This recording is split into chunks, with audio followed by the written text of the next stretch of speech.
Good morning, welcome Commissioners Court, July 28th.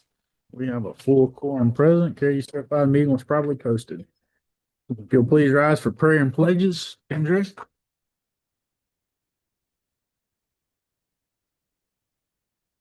Our Father, we humbly bow before you this morning, asking for your presence in this courtroom, that you may guide these gentlemen in the direction that they should go for the residents of Walker County. Father, we thank you for all the blessings that you give us, and may we at least acknowledge you, that you're the one that provides them. Father, we just pray that you lead this court down this path. In Jesus' name we pray. Amen. To the flag of the United States and to the republic for which it stands, one nation, indivisible, with liberty and justice for all. Honor the Texas flag, allegiance to thee, Texas, one state, under God, one and indivisible. A couple citizens input, Mr. Jason Brandolini. Chamber. Good morning. Good morning, Commissioners. Morning, sir. He's here just to introduce himself, and he's the new chamber director. I'll let him say a few words to you. Yeah, throw your words at us. We've already had our conversation. Honored to be here. Been in a position about 5 months now, and apologize for not coming here sooner, but getting acclimated with the city, the county, some of the elected officials here, and trying to make some good inroads. I'm humble servant for all the constituents here in this county, and hopefully we can do. Since this is an organization, we're happy to do so. Here, we also your carpenter, your assistants, and your servants out in the community as best we can. So please reach out anytime you need anything. And also like to thank y'all for the opportunity for Aaron Square again this year. It's gonna be our 51st year. And for allowing us to take over the town for just a little bit, all near and far. If y'all need anything, you have any questions, you're welcome to reach out anytime. I'll point out, I don't always vote for you on that. I might be thinking the rest of them, but. Yes, sir. Well, next year might be a little different. I will see how it all goes. There you go. Trying to win a vote over. Sounds good. Appreciate you coming in. Thank you. Y'all. Next, we have Mr. Lee. Yes, sir. Yes.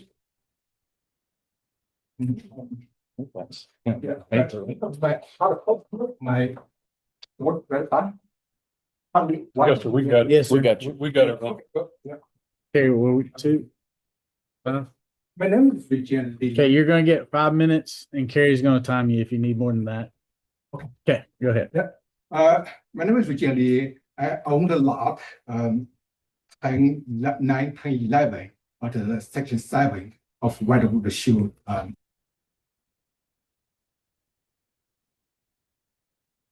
Lot since 2017, we built a house. In 2020, we moved.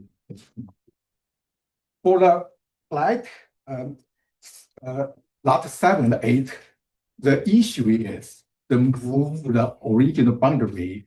This has been established more than 20 years.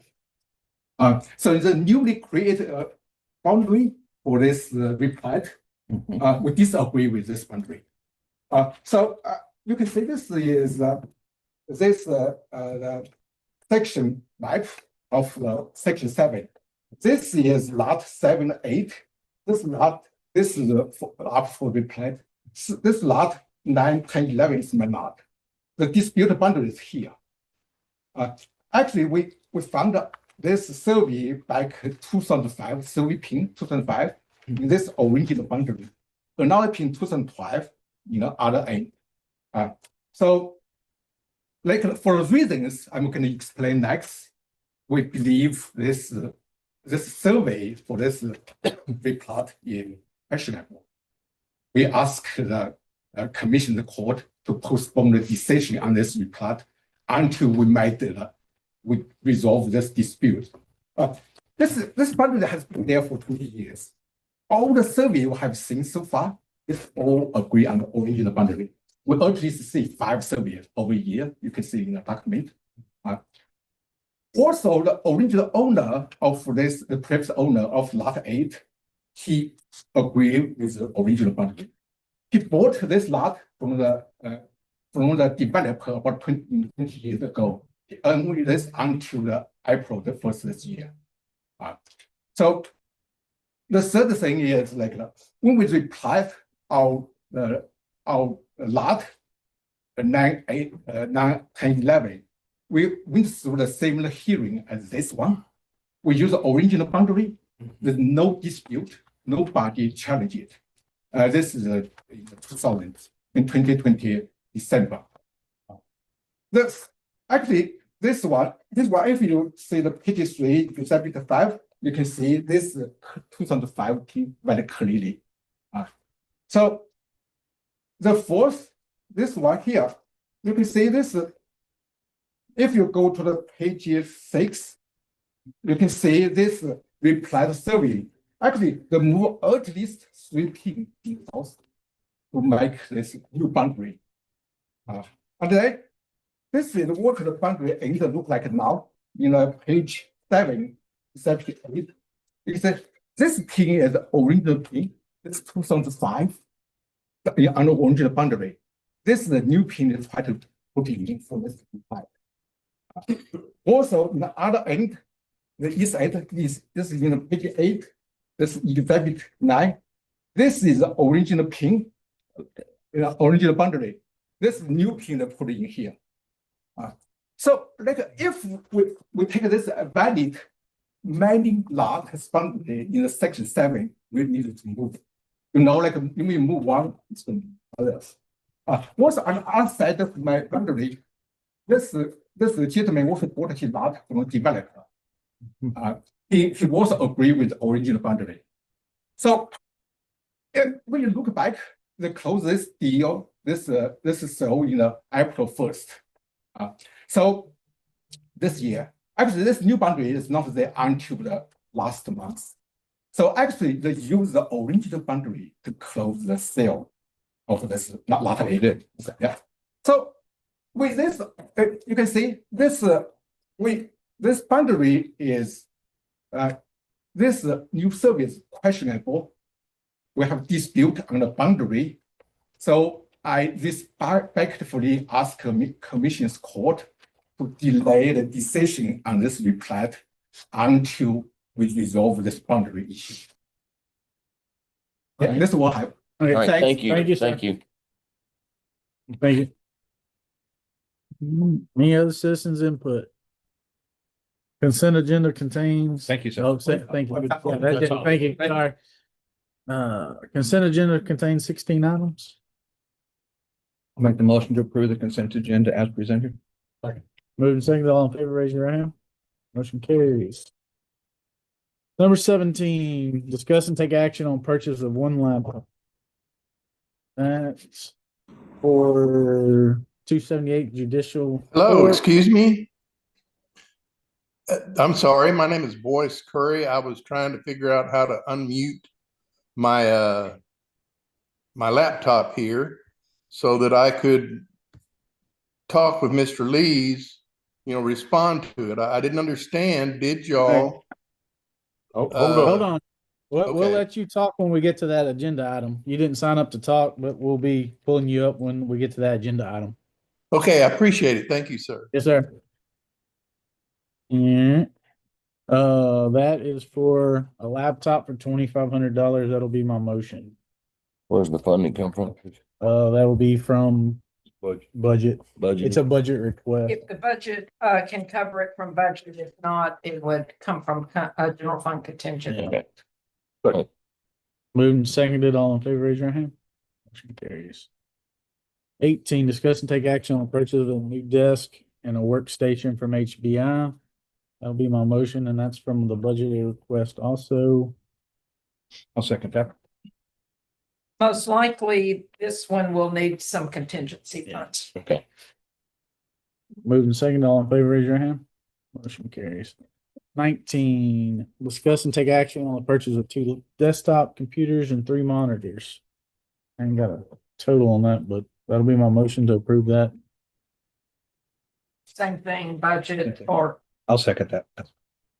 Moved and seconded. All in favor, raise your hand. Motion carried. 20, discuss and take action on obtaining a letter of intent for 2 Fraser remounts as presented for fiscal year 2026 budget.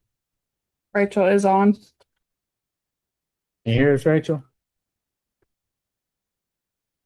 Yes, I can. There you go. Go ahead.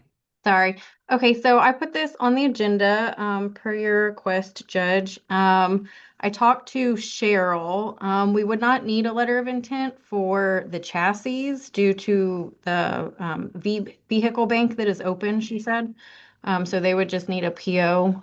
So I guess if we proceeded, it would be just for the Fraser letter of intents. But the idea behind it was due to House Bill 3000, which is the rural ambulance bill that just passed. It's a grant program where you can get funding for an ambulance based on the population of your county.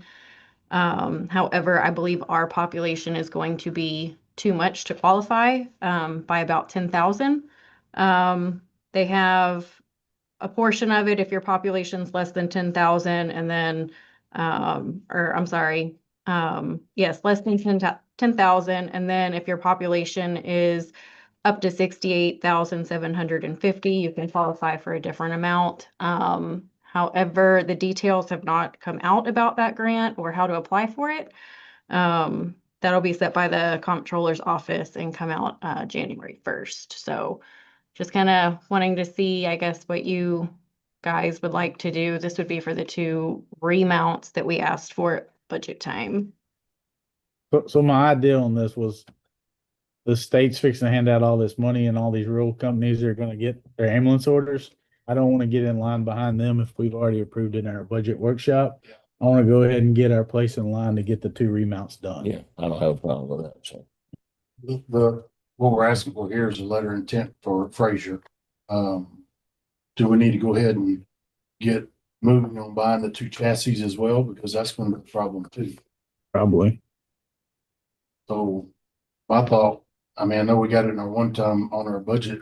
We might, It's already in the EMS budget for next year. I just want to make sure we go ahead and get them. that's what I'm asking. Yeah. Do we need to go ahead and do it now and get a purchase order rolling and get it in the pipeline? The letter of intent from Fraser is one thing, but we got to get the chassis too. Yeah. I know this isn't exactly that deal, but the point is we can put it on next. Court. Yeah, Rachel, have Chassis you would be a talked to PO. Fraser? I'm Have sorry. you talked to Fraser about wait time and backlog? The remounts are a bit quicker, but no, I don't have a timeline. I can reach out and get a timeline from our rep. We are going to have a court Monday. If you can reach out to them pretty fast and we can get whatever wording we need to do for the POs for the trucks, if we're all in agreement, we can come back Monday with the full agenda items So we're gonna go ahead and buy the trucks now? Buy the trucks and get the, and Where- get them where down the- to Fraser. Yeah.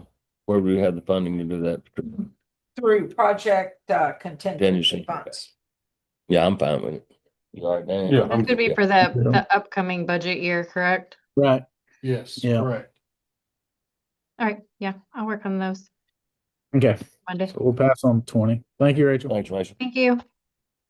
21, discuss and take action on acceptance of Texas Veterans Commission Notice of Grant Agreement on VC 025F014 Veterans County Office Funding Amount awarded in $35,000. That's my motion to accept. Second. Moved and seconded. All in favor, raise your hand. Motion carries. 22, discuss and take action on the purchase of Altech Enterprise subscription for staff scheduling at the jail. That'll be my motion. I got a question. So they said they're gonna pull this out of jail commissary. What do they need to do about the ongoing cost? Has anybody talked to Dollar about it? You put it zero. Ehart was here. I had D-Hard in it earlier. Uh-huh.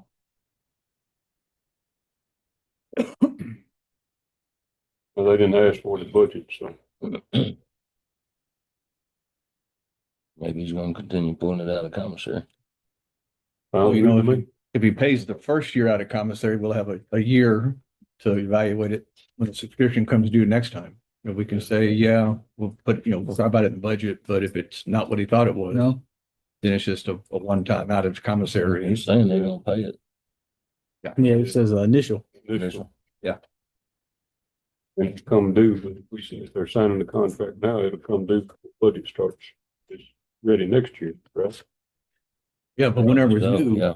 whatever time it comes due, he needs to be back ahead of that, telling us we like it, we don't like it, or whatever like that. So I I'm mean, good. it's a good program, obviously. Yeah. I didn't never Yeah. ask, I hadn't even talked to him. communications about it, but, I'm Okay. assuming it's a good deal, so.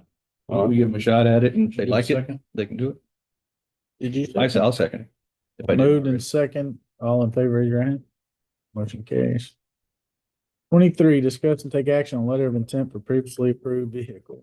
This is for Constable constable number 4, RT. just did one for basically kind of for racial, so I mean, it's just the intent that we're gonna buy, right? Make a motion to approve. I'll second it. Moved and seconded, all in favor, raise your hand. Motion carries. 24, discuss and take action on the purchase of a Secure Tech Wave Plus panic button system in the amount of $16,285. This is more of the budget request from earlier from one-time money. Yeah, I mean, basically we already talked about that in the budget, right? Yeah, we're just getting the stuff out of the way Okay. now. That's fine. Project contingency, move for approval, budgeted out of, project contingency. I'll second it. Moved and seconded, all in favor, raise your hand. Motion carries. Let me interrupt you. Yeah, Do- I just saw him. Hey, man, Both of them. says this was an annual deal, but it's a subscription, so it's got to be, you're gonna need more money extra, I assume, huh? Yes. I mean, it's a maintenance deal, and you didn't ask for it at budget, so. No. So y'all gonna pull it out of the commissary? Do you figure out if you like it or what? That's correct. Yes, sir, until we figure it out. Good deal. Sounds good. Like All your right. attitude about it, John. But I think it really helped. Oh, yeah, I'd have no doubt it's gonna help. I was just trying to figure out. With payment scheme. Yeah, the payment scheme. You paying, we paying, y'all Yeah. paying? Yeah, That's the only question I had. We don't blew by it, so. we passed it. Yeah, yeah. I don't mean you can leave, though. We're not. Very good. All right, back to number 25, discuss and take action on the purchase of a Siemens Access control door card reader in the amount of $9,399. That'll be my motion. Second. Moving and seconded, all in favor, raise your hand. Motion carries. 26, discuss and take action on moving forward with senior center parking lot replacement to be paid for from project funds. Larry? What's say, Larry? How y'all today? Good. So we had, Mr. Kirkendall and I had discussing the parking lot over there. There's quite a bit of money budgeted for it. That's something to go ahead and get go work from the engineers. So that's what this agenda item is today, approving money to pay the engineering fee so we can look at moving forward. About it. Everybody like Your it, motion. bad as I hate to. Yeah. Spend money on it. I think we probably need to. Y'all are due over there. Yeah, so, There you go. okay, I'll make a motion. We accept number 26. I'll second it. Moving second, all in favor, raise your hand. Motion carries.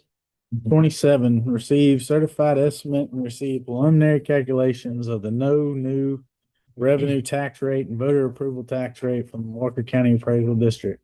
Assessor submits the appraisal roll of or certified estimates from the taxing unit showing total appraised assets and taxable values of the properties and the taxable value of all new properties. Submission to the roll to governing bodies, no new revenue, voter approved tax rate, tax code section 26.04.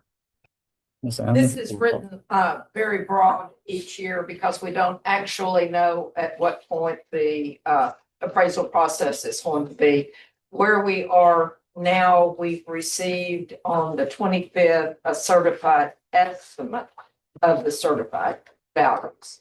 Got an email from Stacy this morning, said that they have board meetings, not board meetings, hearings Monday and Tuesday, and by the end of Tuesday, they expect to be, to certify on Wednesday, on Wednesday. And that, she will begin the tax rate calculation as soon as she can. Only 2 days this year?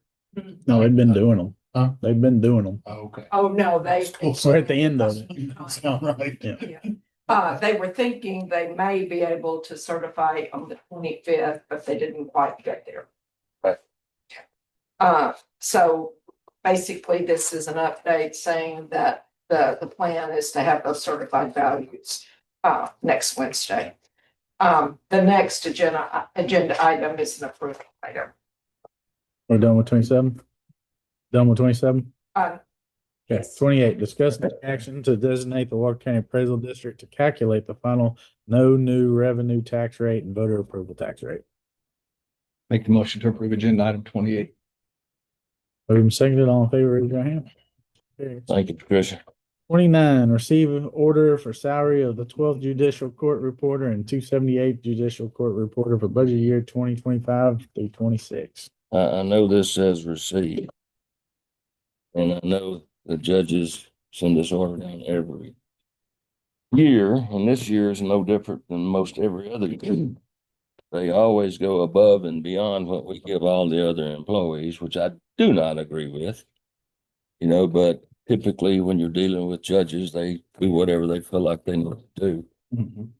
Don't mean I have to like it. They put those robes on and they become gods all of a sudden, and I don't like it at all. So I'll turn it over to you, Dan.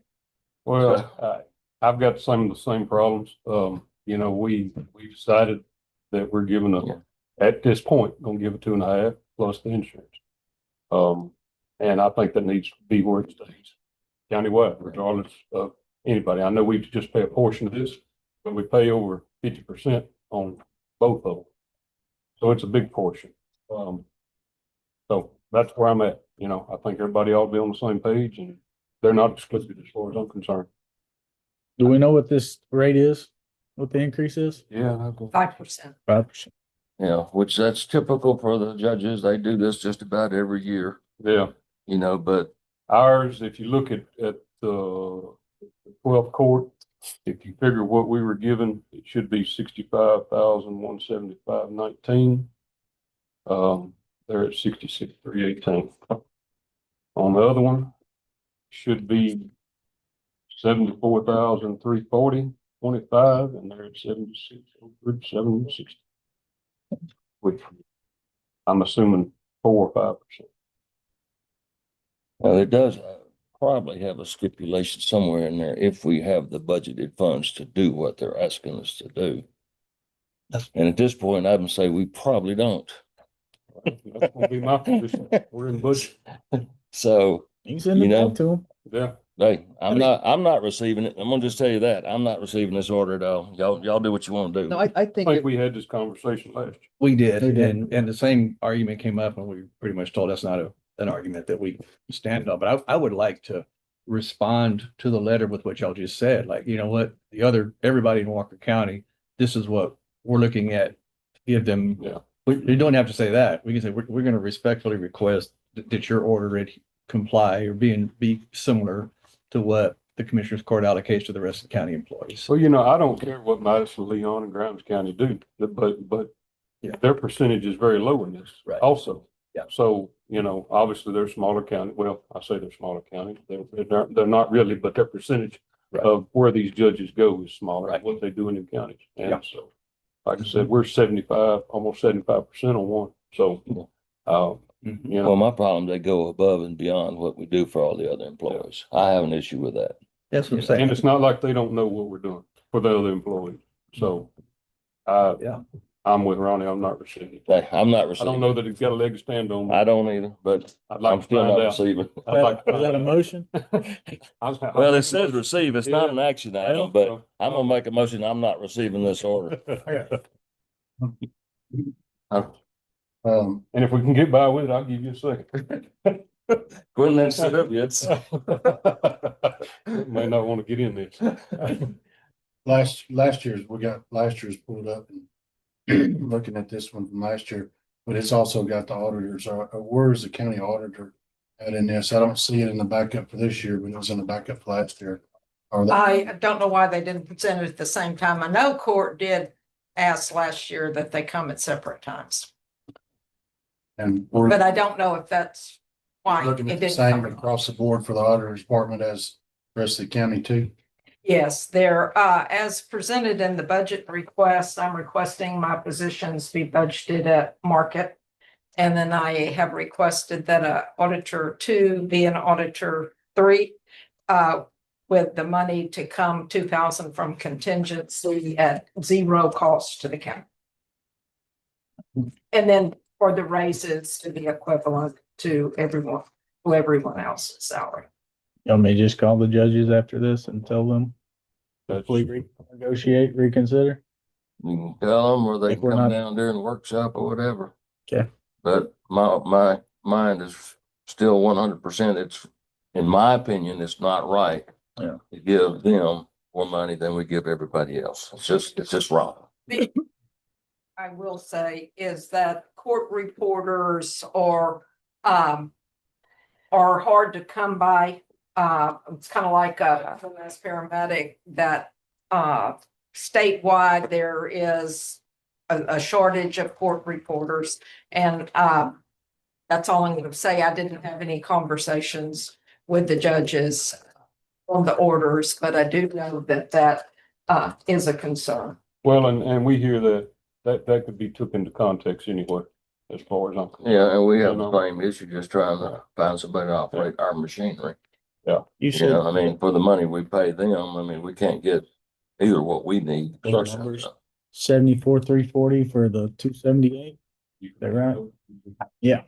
And then I'll do that. Okay. Oh, talk to them after court. Oh. Y'all just won't pass on? Well, I mean, there's Hey, no. there's the receive. I mean, I made a motion not to accept it. And got- When you got any comments? I got a I second. don't know if we're gonna get them, if there's any reason to vote on this without. Yeah. Okay. Number 30, discuss and take action on roofing the precinct 2 office building. That's, I got a couple pictures here for you guys. They ran back up. Yeah. Oh, y'all got all Yes, sir. the pictures too? Okay, yeah, all right, well, you can see the roof is not great to start off with, and, we have torn off the back porch already. It was falling down, and since this picture, there's a container sitting this side of that concrete floor. So what we're looking at doing is taking that roof off and roofing over the top of that container and taking that porch back in. And, basically re-roofing the front side also while we're doing it. Oh, yeah. And I've talked to their own construction and labor wise. I mean, our guys is probably gonna do most of it and help. But he's give us we need a little assistance from someone else also. So if we can get him on board, I mean, he give us an estimate. If we didn't help him none, it would be $7,500. Okay. So, would like to use them to do some of it, and then we'll probably assist them as we can. Yeah. So if y'all don't need any of this, I'll pass it down if y'all need to look at it. Nah, I'm good. Anyway, my motion will be to approve, up to $7,500 labor assisting with their own construction I'll to second. help us Is with. that your funds? Yes. I'll second that. Moving second, all in favor, raise your hand.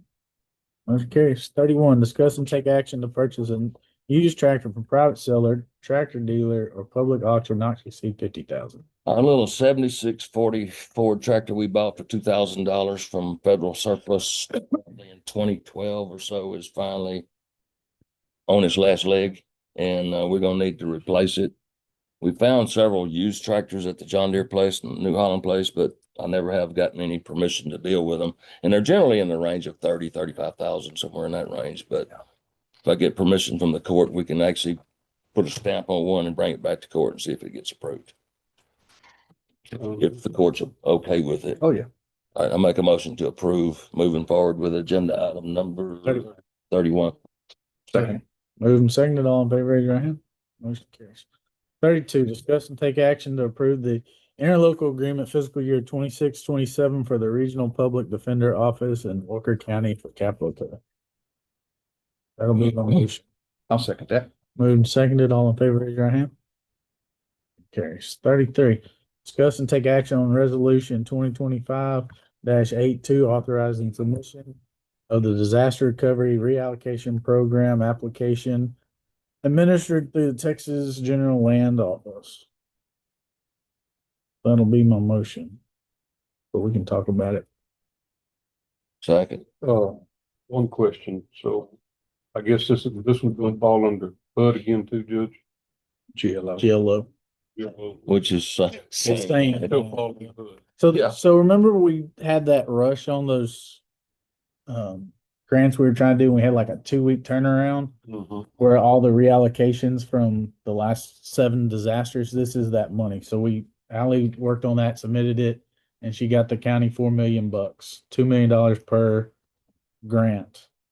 And then we got to hear how we, And it has to be tied back to the 2016 floods. That's what we were funded for.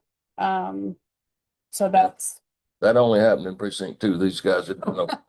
Yeah. I've seen it, but it's very specific on it's a 24-month turnaround and it has to tie back to 2016 floods. And we We have get to submit it by the one end. project per grant. So we have 2 projects. That's Oh. it. Yep. Precinct 1. So 2 million apiece. So, but we got that on discussion 35. And we're gonna, says the $200,000 match. Yep. So where we gonna pull that from? Depends on where projects are, I guess. However y'all want to do that. We'll have to figure that out if we. So it's 2 total projects. 2 total projects, one per grant. So we're trying to tie them back in. Is Jordan or who's online to talk about that? Johnny's on, Green? And they have to have surveys on the projects. We're trying to tie them back to the projects y'all are already doing now. So I'm gonna make this side of the room real happy with our conversation with GLO. The 2 easiest projects was Brandon's and Wood Farm projects because they're already surveyed. Already all done. Yeah. I know that doesn't make this side of the room happy. No, and they need us. Well, they only need them here that way. So, It is what it is, right? but so however y'all want to work that, paper, rock, scissor it, flip a coin, Yeah.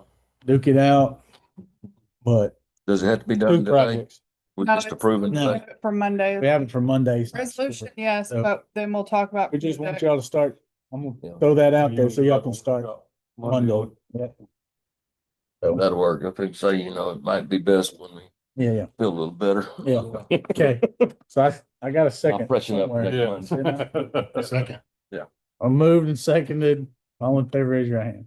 Motion carries. 34, discuss and take action on resolution 2025-83, authorizing submission to the disaster recovery reallocation program application. DRRP 301-1451 administered through the Texas General Land Office. That's my motion. Second. Moving seconded, all in favor, raise your hand. Motion carries.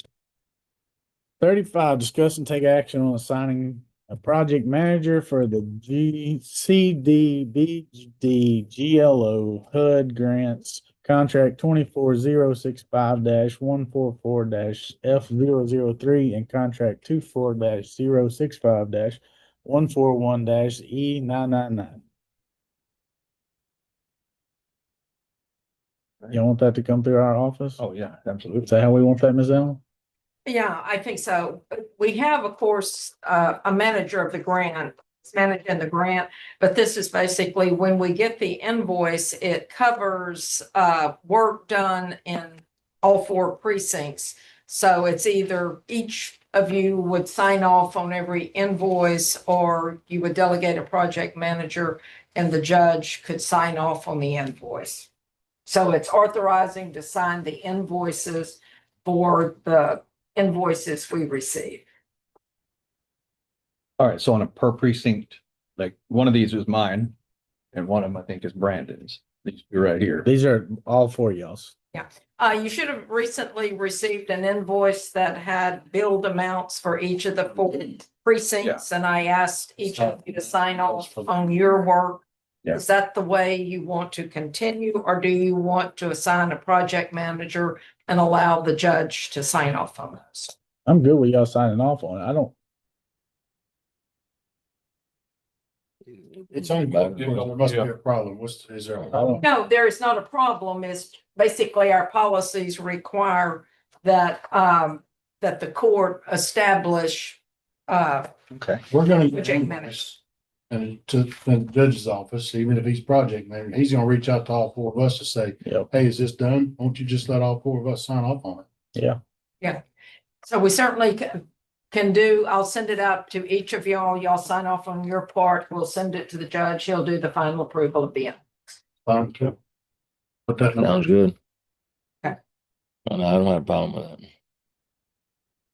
I don't know how you wanna word it, but Yeah. move Oh, to man. approve all that. That's a nice motion, right? Can I approve all that? So the commissioners are gonna be responsible for their portion of the project signed off on and judge is gonna be the I'll collect all the signatures. Final approval. final approval. Moved and seconded, all in favor, raise your hand. Motion carries. 36, discuss take action on purchase of a Christmas tree for the courthouse. Larry, you here? You leave. There you are. So the city is gonna move their Christmas tree to the new city hall. So we're not gonna have a Christmas tree on the town square. So we've been looking, I sent some stuff to Larry and he's been watching them and they're on sale. So it's a summer Christmas sale. I just imagine. So I'm gonna turn it over to Larry. Well, this is similar to the tree that the current city has currently. It's basically just a bunch of panels that go onto a metal frame. This one's 18 to 22 feet tall, which is from the ground level down there is slightly taller than the balcony out here above the first floor entrance. It's about the same size. It's a standard ornament package. There's a certain amount of ornaments per panel in the topper. Be something that if approved, we would do the install on it. Where are you gonna store it? Yeah. You gonna keep this thing yet? Well, I don't know yet. I mean, it's 22 feet tall. It's not little. Well, it comes down in like 3-4 foot chunks. Yeah, Yeah, breaks and down- stacks it breaks down. Into 4-foot sections. But yes, we do need room to store. No, not in box. So these are just like Yeah, 1.5 break down inch sections, but metal. You gotta put it. rings, right. Get Yeah, you'll have the size of the base as the footprint, but 4 to 8 foot tall. They have How wide is the base? I mean, would it fit like in a Connex? It could fit in a Connex, yes. Stand up on the edge, I'm sure. Is it like at least a foot taller than the existing Christmas tree? The city It's actually not a solid, it's a set of rails. We're gonna build a base over that center Put together. flower bed So and set it on there and set it up. okay. I'll figure it out. Yeah. That dang Connex back there in the back, it's probably room in that thing, all them dang generators are. Probably so. Get rid of some cots in the Butch's storage building. Maybe put it in there. Yeah. So we got a place to go with it. Yeah, TDC wants a bunch of cots. Yeah, Always going, I know y'all are full. well, that's, Short week. yeah, either way, that sea container down there's got all. Or I'll take the generators out and put them over Butch's, either way. But you'll make room for it. We can figure it out if everybody's good with it. Yeah, I'm fine with it.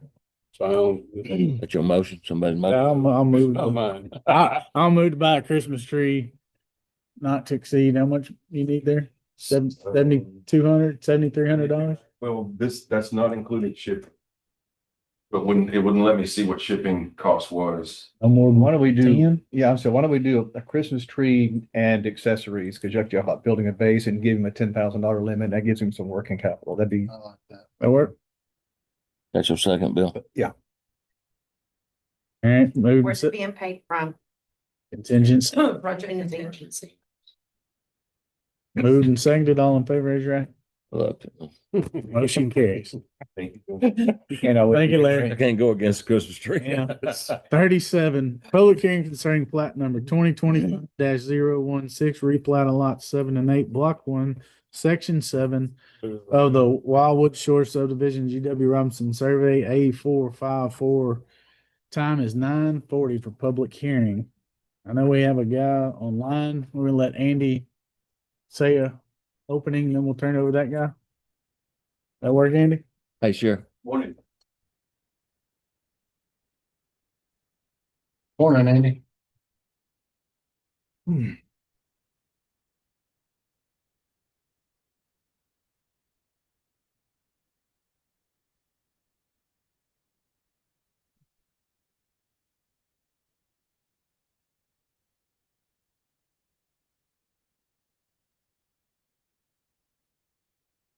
A little more. Flagging. Where do you want it? Okay. That. Plat. At a public. Something earlier. He was talking. Sure. Combining of two existing lots. It's. Old plat.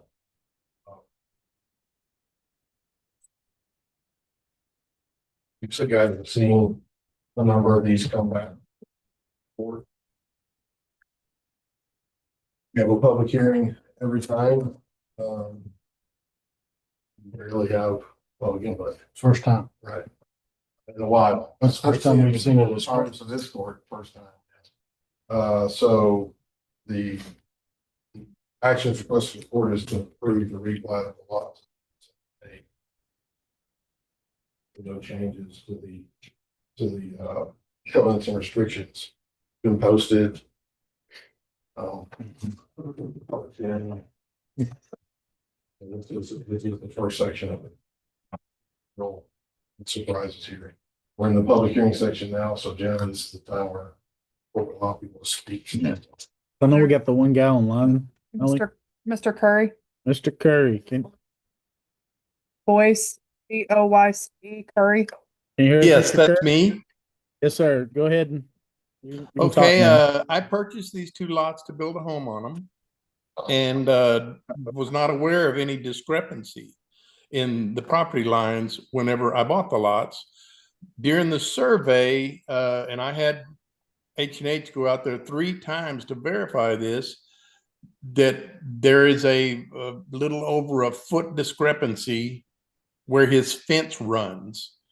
And H&H says that they put in pins that match up with the original layout, the plats from the Wildwood Shores subdivision. But I would really prefer to be able to go ahead with the replat. I've got my builders ready to go to build my home.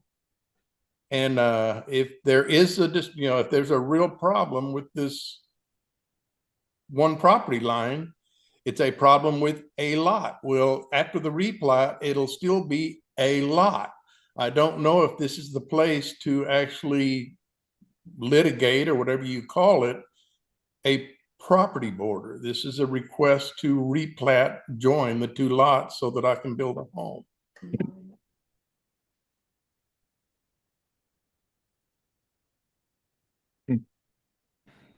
For our office, it is important that the owners of the property being platted sign the plat. That is important. He's claiming to be the owner of all the property within the boundary of the replat, but now you've had another person claim that there's a small portion of the property in the boundary of the replat that actually belongs to them. I'm not about to be able to sort that out for you guys. Right. Yeah, and it's not, I'm kind of with him on that. The reality of it, it's not for us to just deal with here in this court.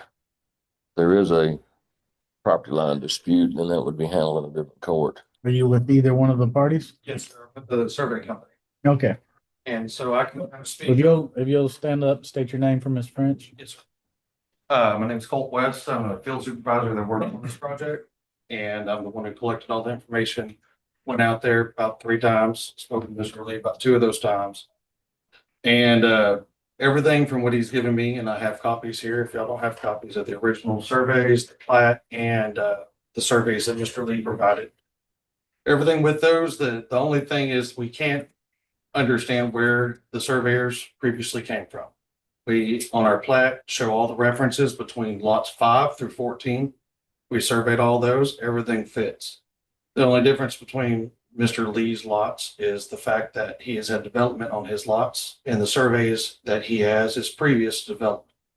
So we're assuming that fences and construction with new dirt coming in, heavy equipment, everything like that, the boundary is kind of shifted and changed, especially seeing that the fences oddly on like how the monumentation looks compared to the fences just doesn't fit with anything else there. And like I said, we have reference to all that. We show all that. We reported all that. I've tried to remedy this issue before it got to this point. Any way we could. I've asked for any kind of supporting documents or monumentation they came from to get us to this point. Now, I will say, Mr. Lee's survey, we do agree with what is on paper. But what we're finding as monumentation wise we don't agree with actually on the ground. So with that, that's why we're confident with moving forward and saying that this is what the boundary is. Thank you. So is there anything you'll need from me? I have originals. The 2005 McAdam survey pin, where was it on here? Is that the one by the fence? These pictures over here. Is it right here? Yeah. Yeah, so where, it's by the wooden picket fence. The picket fence. This is the picture we have right here. Yes, sir. So that currently falls along this boundary here.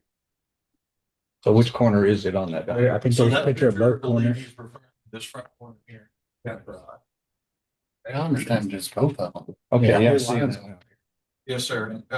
They only have the reference. I mean, back here, they don't have anything on the bulkhead when they had said everything, so all we have is a reference.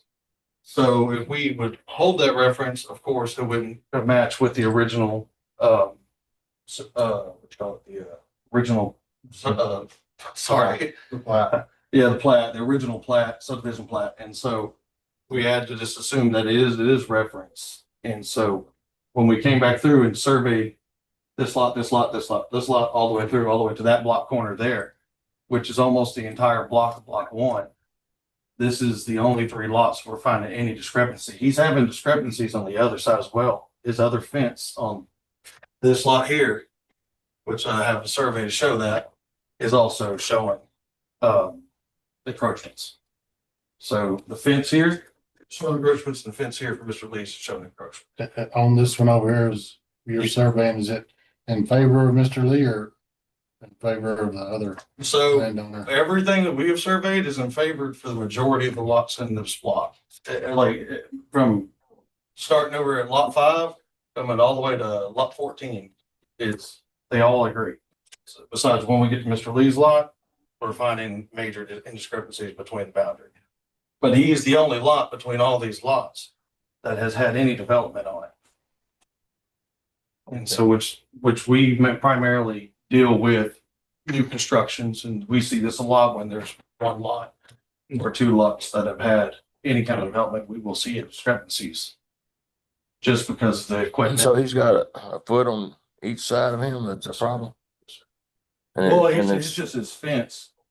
Because like I said, his survey, we agree with his survey. We don't agree with the monumentation on the ground. So the paperwork he's given us, it looks fine to us. It would fit up perfectly to what we already have. But when we go to the ground, we look at the monumentation, it's disturbed. And the fence came after the survey he had, so I'm not sure what has happened between 2020 and to current day. Okay, so on the, I'm gonna call that the northeast line or that west, whatever, the one kind of running. Angle the back of the lot. Yeah, down in the bottom, the corner by the W down there. Yeah.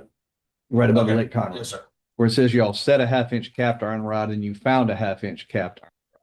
Yes, sir. Did that, I mean, I know we're not really surveyors here. I just don't know, you're saying everything else lined up except that one line, but did y'all, so if y'all found a you found a cap rod there. So we did find an indiscrepancy within our own boundary on the back line that doesn't have anything to do with Mr. Lee.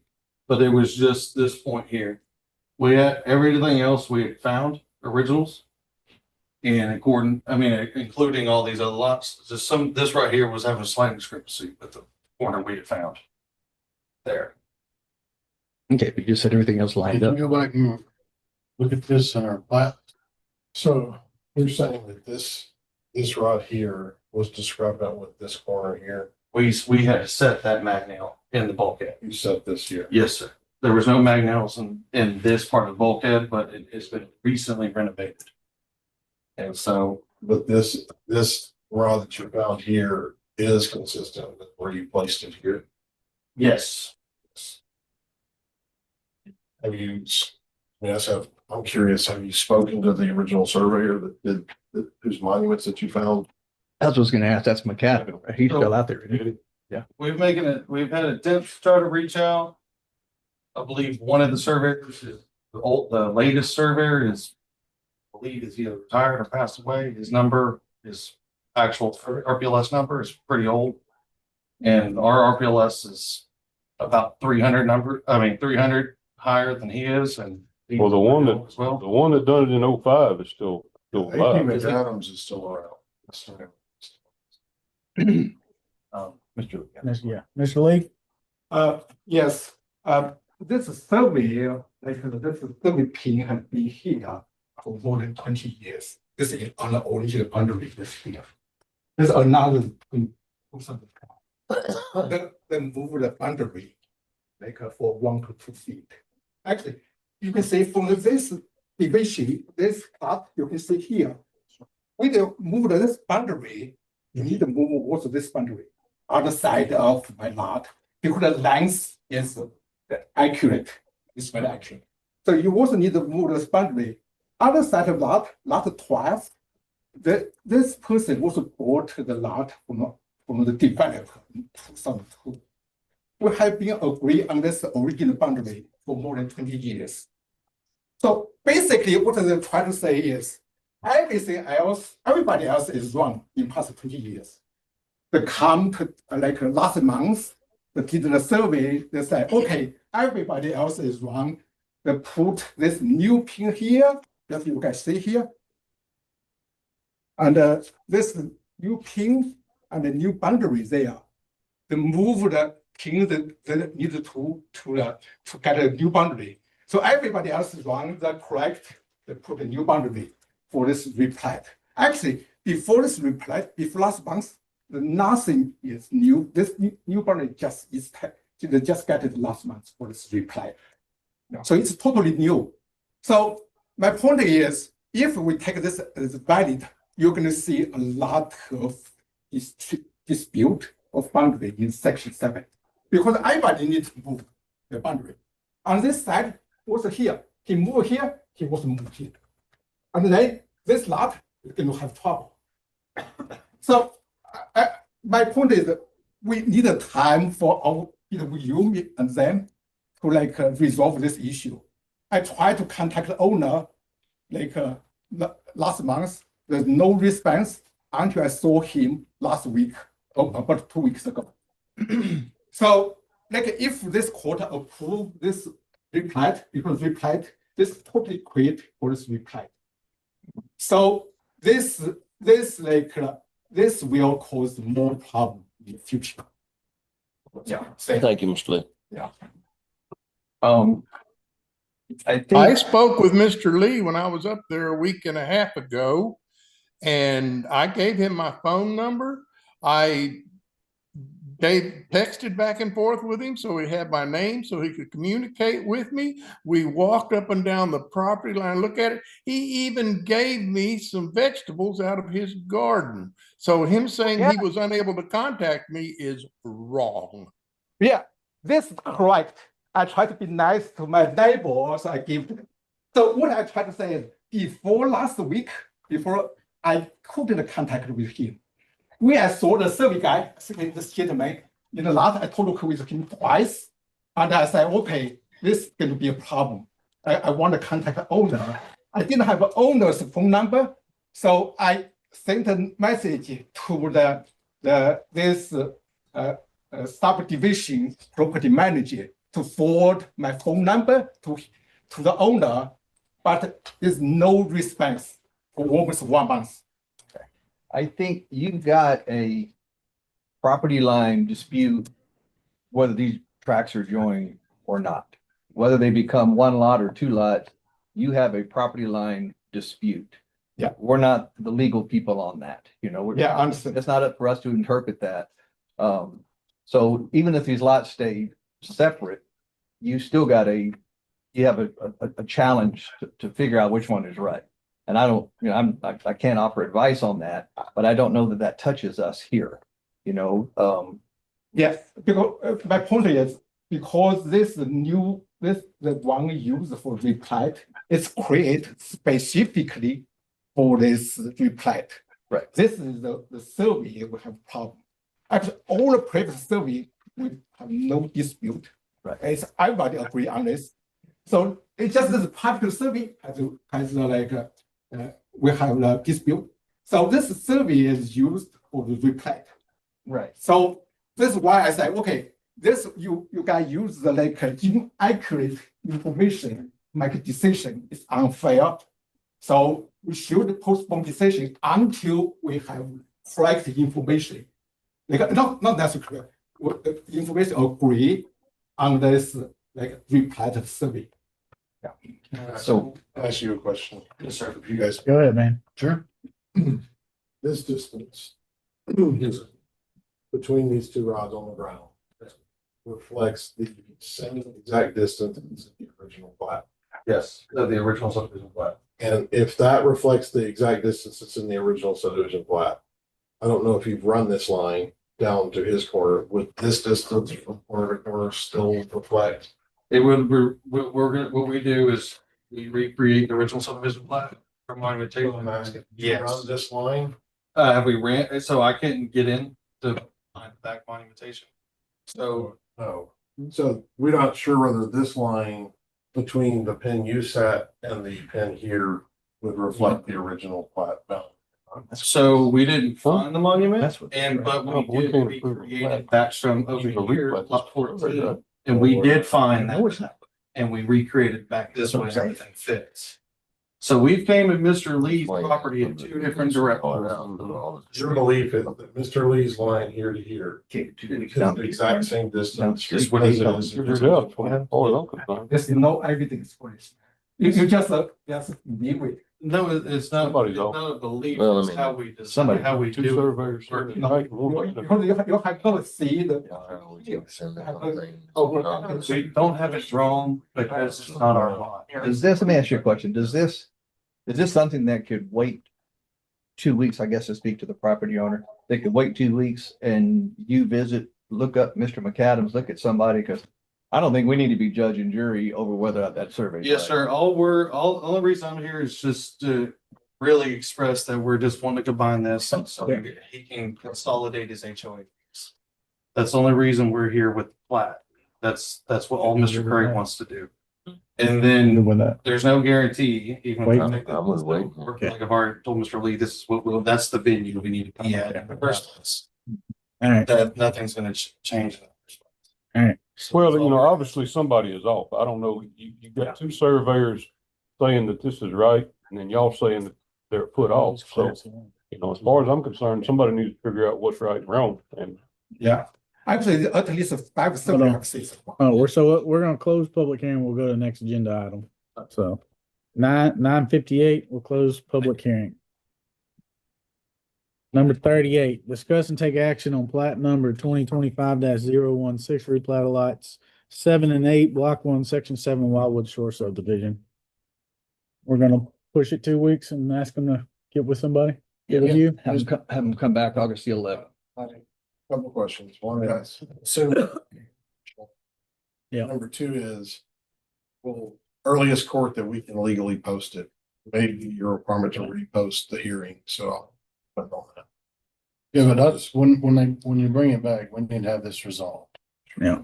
So earliest date that we can post it and get it and have it resolved get as some well. additional information. but no additional fees. I can waive. I have one question, a statement was made. Mr. Kirby owns 3 lots. Does anything, 2 lots, does anything hamper him from building on his 2 lots? Without this replat? Probably the POA. So can speak to the that. builder was wanting this to be done before they started construction. And so we were hoping that we can have this consolidated. And so he's already has the stakes out there.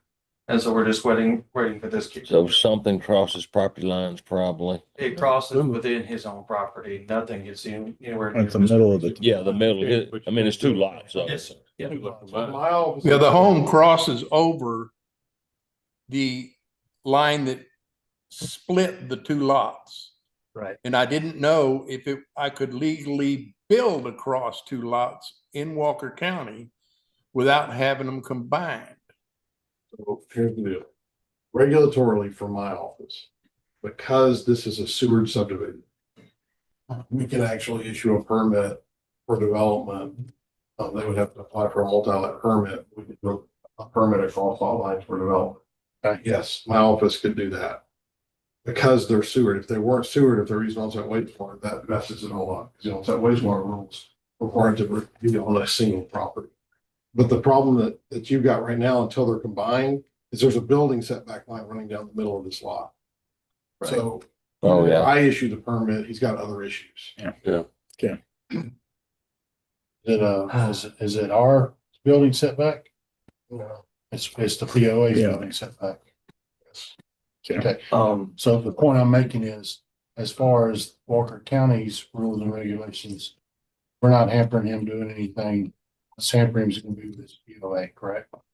I don't know that or whatever, just suggest. We can move forward on our end. So could we do like a contingent thing? Cause we're talking now 4 weeks out probably for this guy, if we have to repost. I need to check on. Oh, it's, It's not something that happens every other day. I hate to put Quinn in a spot here in the middle of it. I was wondering, could we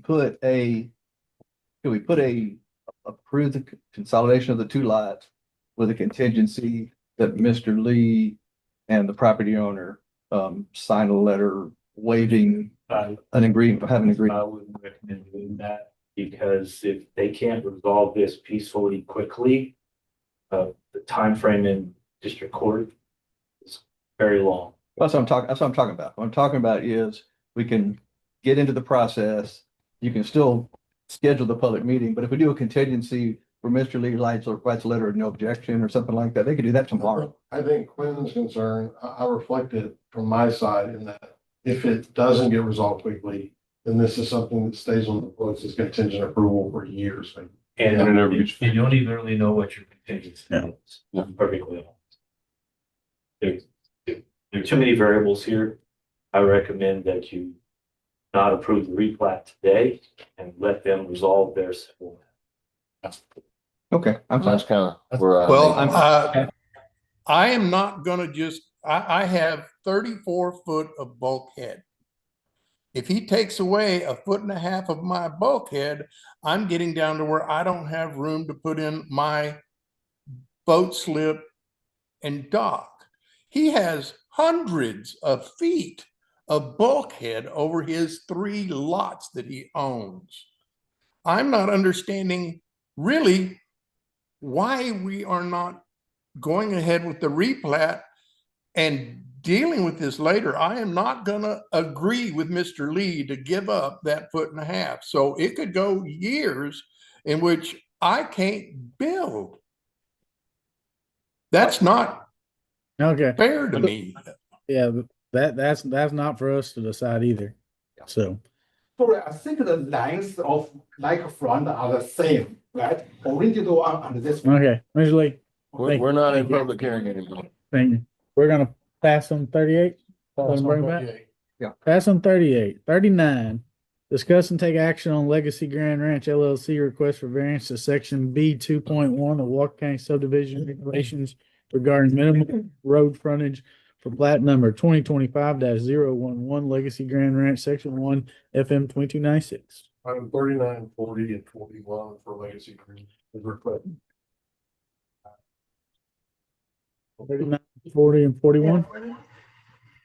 Number 42, discuss and take action on Four Star Real Estate Group Incorporated request for variance to section B 12.8M, B 12.8N, B 12.9D, and B 12.10 of the Walker County subdivision regulation regarding drainage erosion protection for plat 2022-038. Morning, Commissioners. Morning.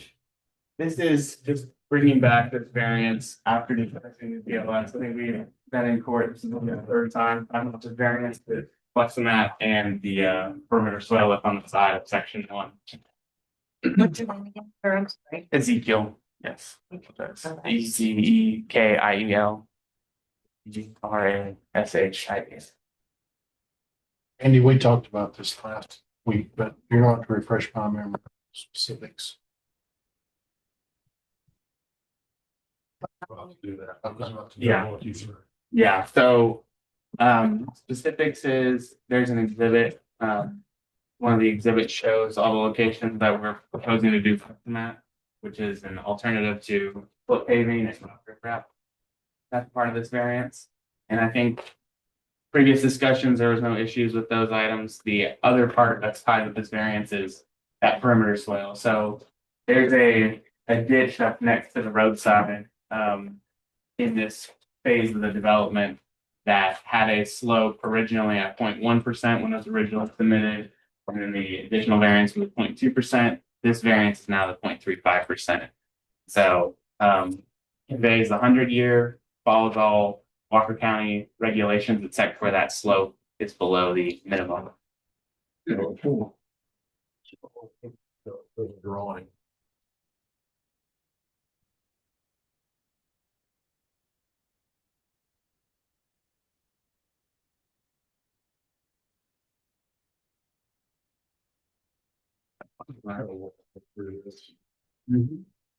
We already approved, you already try this. Mm-hmm. They came to the court, but the court wanted them to go get some more information together and bring it back, so.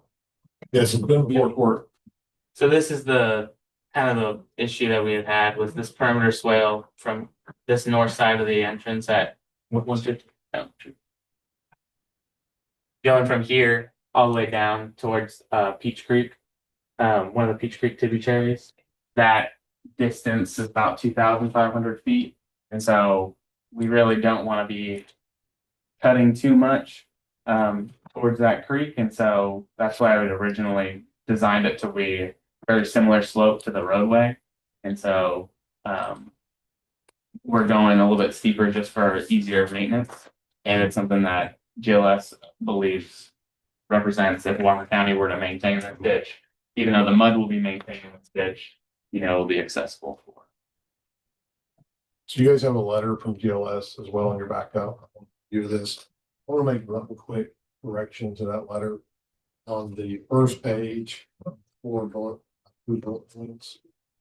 One of the points on GLS is that Walker Grants acceptance. Be one of the conditions. Obviously, we're not accepting maintenance today, so that would not be one of the conditions. I think that you're trying to reflect on here is the fact that when you do this type of flexomat, the grass is intended to grow up in between those blocks, right? So which is different than slope paving, where it's, you guys know, what slope paving looks like. So the flexomat actually allows grass to grow between the blocks. So from a maintenance, bring you some additional maintenance concerns. It's gonna be a pain. To raise the issue so you're not seeing it. It is, there's no objection to it from a functioning standpoint necessarily. But I did want to make a note. Oh, you can do that. It's gonna maintain it. Just high it up. Mow it high. How do they maintain it? You mow it, you can mow over that articulated block, you'll just raise the blade. And so if you go back to That's gonna be. a little bit to see that kind of what that Yeah, articulated block yeah. looks like. Scroll up, Alan. Scroll up. Yeah, I get what you're saying, raise the blade up, but Back to the pictures. Yeah. I need So a more this is lot what of, that looks like. So that articulated block will have grass grow in between. And so you'll cut it to the height, you know, above that block. So I hope it silts in, Brandon. It's a POA's deal. Yeah, Now- Mud will right maintain now. this too. This won't be Walker County maintaining that. Yeah, Bucks thank Minute you for either. your words. But the way it was explained to me was that you're gonna put that down, the grass is gonna grow up and you'll have that rock underneath it ultimately. correct. You go out there if that's wet right now with a tractor, you're gonna slip down and slide down. You wouldn't be mowing it when it's right at this time. I understand, but first thing gonna pop up out there is gonna be some Johnson grass. And you're gonna say, what am I gonna do now? Pastoral. Huh? Yeah, pastoral. Pastoral. It does, it works really It good. kills Johnson grass. We agree, we'll try it, but. Yes. Yeah. And we've used this in other districts, and the benefit is the community, instead of having slope paving on that pond outfall for Walker County's regulations, having slope paving, you're gonna have grass to look at. And so this is more an amenity feature. It actually is a little bit more expensive for the developer, but it's just something that looks nicer. Say that and again? not expensive. The cost of the developer, it's a little bit more expensive to use as flex mat than slope paving, that's what I'm saying. But You buy that, huh? What's the condition again? So there's conditions listed if the court chooses to include them in their motion. At the bottom of the page, there's 3 conditions. Engineer record provide certification that the product is installed per manufacturer specifications and guidelines. We can give you a copy of the letter. The MUD would maintain the product. Should be in the. Oh, no, maybe. It came emailed separate. Here, let me just do. And the Walker County acceptance of any additional maintenance We can actually. will be required as vegetation is. Read Matty. So if you just want to reference the conditions in the letter there. Provide her a copy of the letter. Well, the phone's going off today. So is. You normally have. Do like in church, they tell you, all right, we're ready for church, turn your phones off. Farm Bureau, we charge $100 if it goes on. There we go. So. That's some IOUs from me on now. Yeah. You can just reference the letter. Right, but we're giving a variance for 3 different things, right? The slope paving, the steepness. What else? So. the slope of that roadside ditch being 0.35 instead of 0.5. We require 0.5 roadside ditches. Their claim is that it's temporary. When they pay section 2, it's going to be eliminated. We made the point last time that, temporary is temporary. That's fine. We'll see. We hope it's temporary too, but there's no guarantee that we have this temporary. So they're asking for a lower bottom slope than the 0.5, which is the fundamental. They're asking for a 0.35 slope. Bottom. All right. That covers all of them correctly. I'm reading it. C12, okay. All right, so we'll make the move to approve item 42, the GLS letter, July 11th, 2025. One exception, as I've noted, it's not contingent upon Walker County's acceptance of maintenance. Correct. You have that for me, not contingent upon Walker County's acceptance of maintenance. I'll second that motion. Moved and seconded, all in favor, raise your hand. Motion carries. 43, discuss and take action on Silco Incorporated David Wickens' request for variance to section 3.25 of the Walker County subdivision regulations regarding fee required for plat applications and adopting current schedule of fees for Department of Planning and Development plat number 2025-015.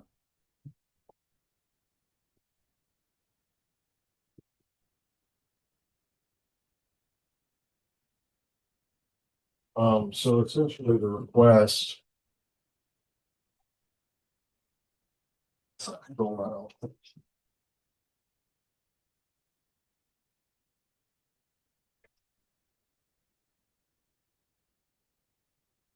This is the original tract that's being divided. Our policy requires that all portions of the original parent tract be included in the plat bound. We have developers from time to time requested a portion of property be allowed to be left as a remainder, left out of the plat bound, shown as an adjacent tract.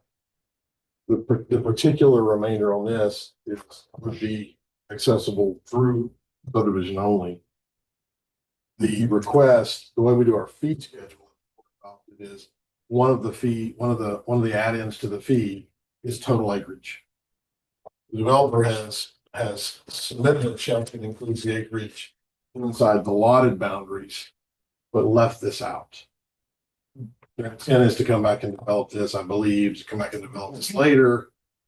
Sort of proposal is we want to not pay for that acreage now, and we pay for that acreage later. But to date, they have not received a variance to exclude this acreage from the plat. Okay. The variance is simply about fees today, about excluding the fee. So we did rough calculations based on what they showed as the parent tract acreage, what they showed as the allotted acreage, and their estimate, what they claimed is the difference. We've done this before, correct? We have had people apply for a reduction in fee based on total acreage or a sort of putting it down. But generally, those have been tied to master drainage plan type development. That was my next question. What about the drainage on this? So it's excluded from the boundary of the plat. They'll still have to look at it to some degree, but one of the reasons that we require all lots of plat is because we get a look at the whole property being developed. And make sure that this is sort of viewed as a big giant lot in case it, section 2 never. Well, and this is almost 90 acres, 87 something. Well, no, the remainder more than that. Okay, well, The part that's being developed is around. that's what I'm getting at. So where is this at? I just wanted to introduce it. They're here to actually. 793, back going around towards Pumpkin. Go state your name for. Oh, it's way out. Jesse McClure with Point Engineering. Well, so my point is ESS. the road going into this thing, it's not built to standards enough to The whole thing. build out the whole thing. Well, what have we done? No, and I was fixing to get there. All right, I fixed it. all right.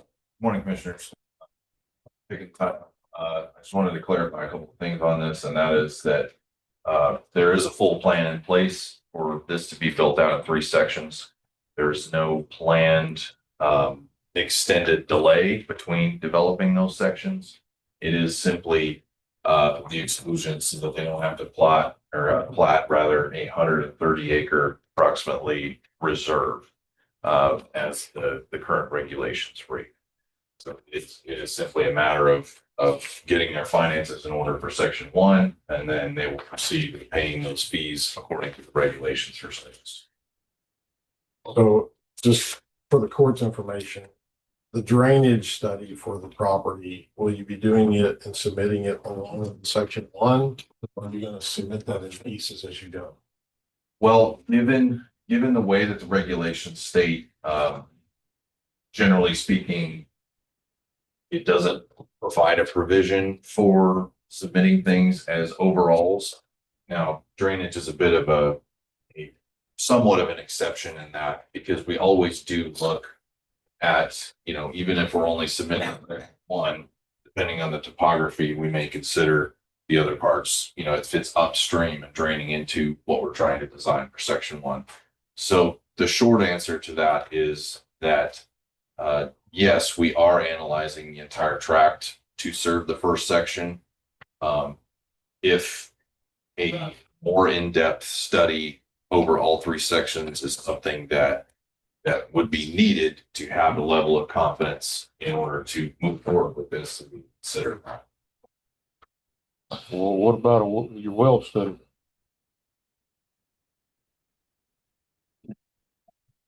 I don't know that offhand.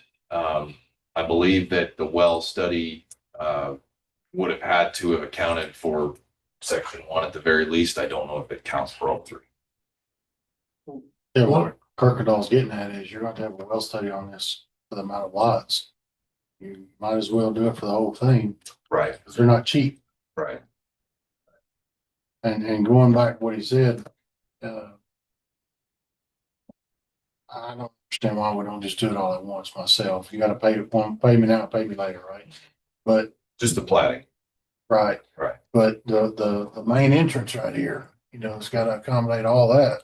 And then I'm assuming this is just for reference because the secondary entrance over there has gotta be put on here, because it's not on here. Correct. A little staff that goes out to, Right. not, it's not that.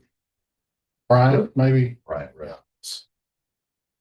So administratively, one of the issues I think the court's digging into right now that may help them with this is right now the application is just for a waiver of the fee. There's not been an application to leave the remainder out of the plat boundary, in which they could then explain a lot of the questions I think that you guys are having, justify leaving the remaining acreage out of the original plat boundary and providing you what things like TIAs or drainage reports or whatever in order, as part of that variance, in order to leave that out. Take care of the concerns on that property if it doesn't get developed. Right now, the only thing before court is just waiver for that acreage. And maybe it might help the court if they were to bring back my thoughts, not his. May help the court if they were to bring back a request to leave that section separate with justifications along with the fee waiver. The reason that the entire property was included in the original plat normally is so that you look at the whole property being subdivided at the time that you're doing the plat, and it all gets included, and then it comes back. But we have had several people request to leave those out and then provide justifications to why they want to leave them out from the standpoint of developing it. Don't we normally just list this as a reserve? Oh, well, it was preferred if it was in the plat boundary. If they want to exclude it from the plat boundary, then it would be joining remainder, but it required a variance. They don't have that variance.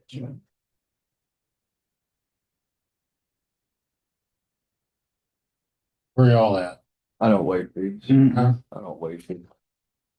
It's what it is. Motion to deny. I'll second that. Moving second, all in favor, raise your hand. Motion carries.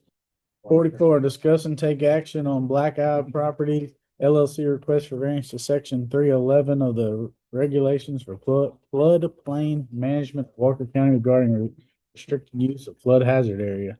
2025-003. Or Stephanie? Stephanie is. I was in New Waverly with Andy the other day, and I happened to look at this when we drove by.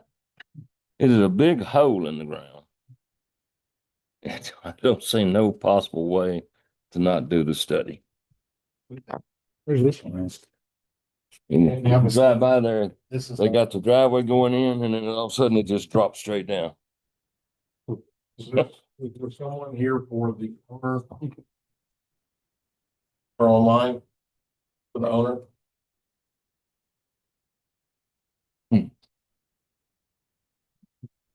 This one that determined a 310 elevation. This truck stop It's gonna be something right by there. the firecrackers Yes, stand? Yeah, That yeah, right name, by the fire. Andy? Huh? Yeah. Right behind the fireworks. Yeah. Yeah. A big hole there. Andy, do you have a name for the landowner? Black Eye Properties LLC. I don't know who they would have representing them. Okay. Wow, that's a lot of paperwork. Need somebody. Good morning, gentlemen. My name is Jesus Sordia. I'm doing the plating for Black Eye Properties for this section here. And Hold on just a sec. Can you state your name again? yes, Jesus Sordia. I'm with Doucette and All right, Associates. hold on. Slow down and spell that for us. Jesus, JESUS, Sordia, SORDIA. Got it?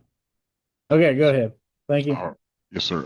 And we were requested by Annette Oliver to submit this variance package for the property being platted here.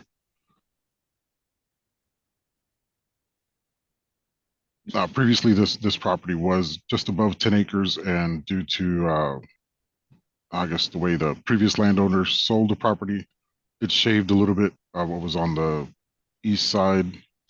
The creek, so the creek is now fully to the east landowner, and that made this Black Eye property section less than 10 acres. And I believe this variance package is to, we may not have had to complete this if we were at the 10-acre requirement. I don't think acreage really has a lot to do with, and you correct me if I'm wrong, whether you got to do the floodplain studies or not. Has to do with the amount of development that's going on. Yeah. And you're gonna have to provide us proof that the development that you intend to install won't impact the base flood elevation or the base of the zone A. If it does, then it'll mitigate it.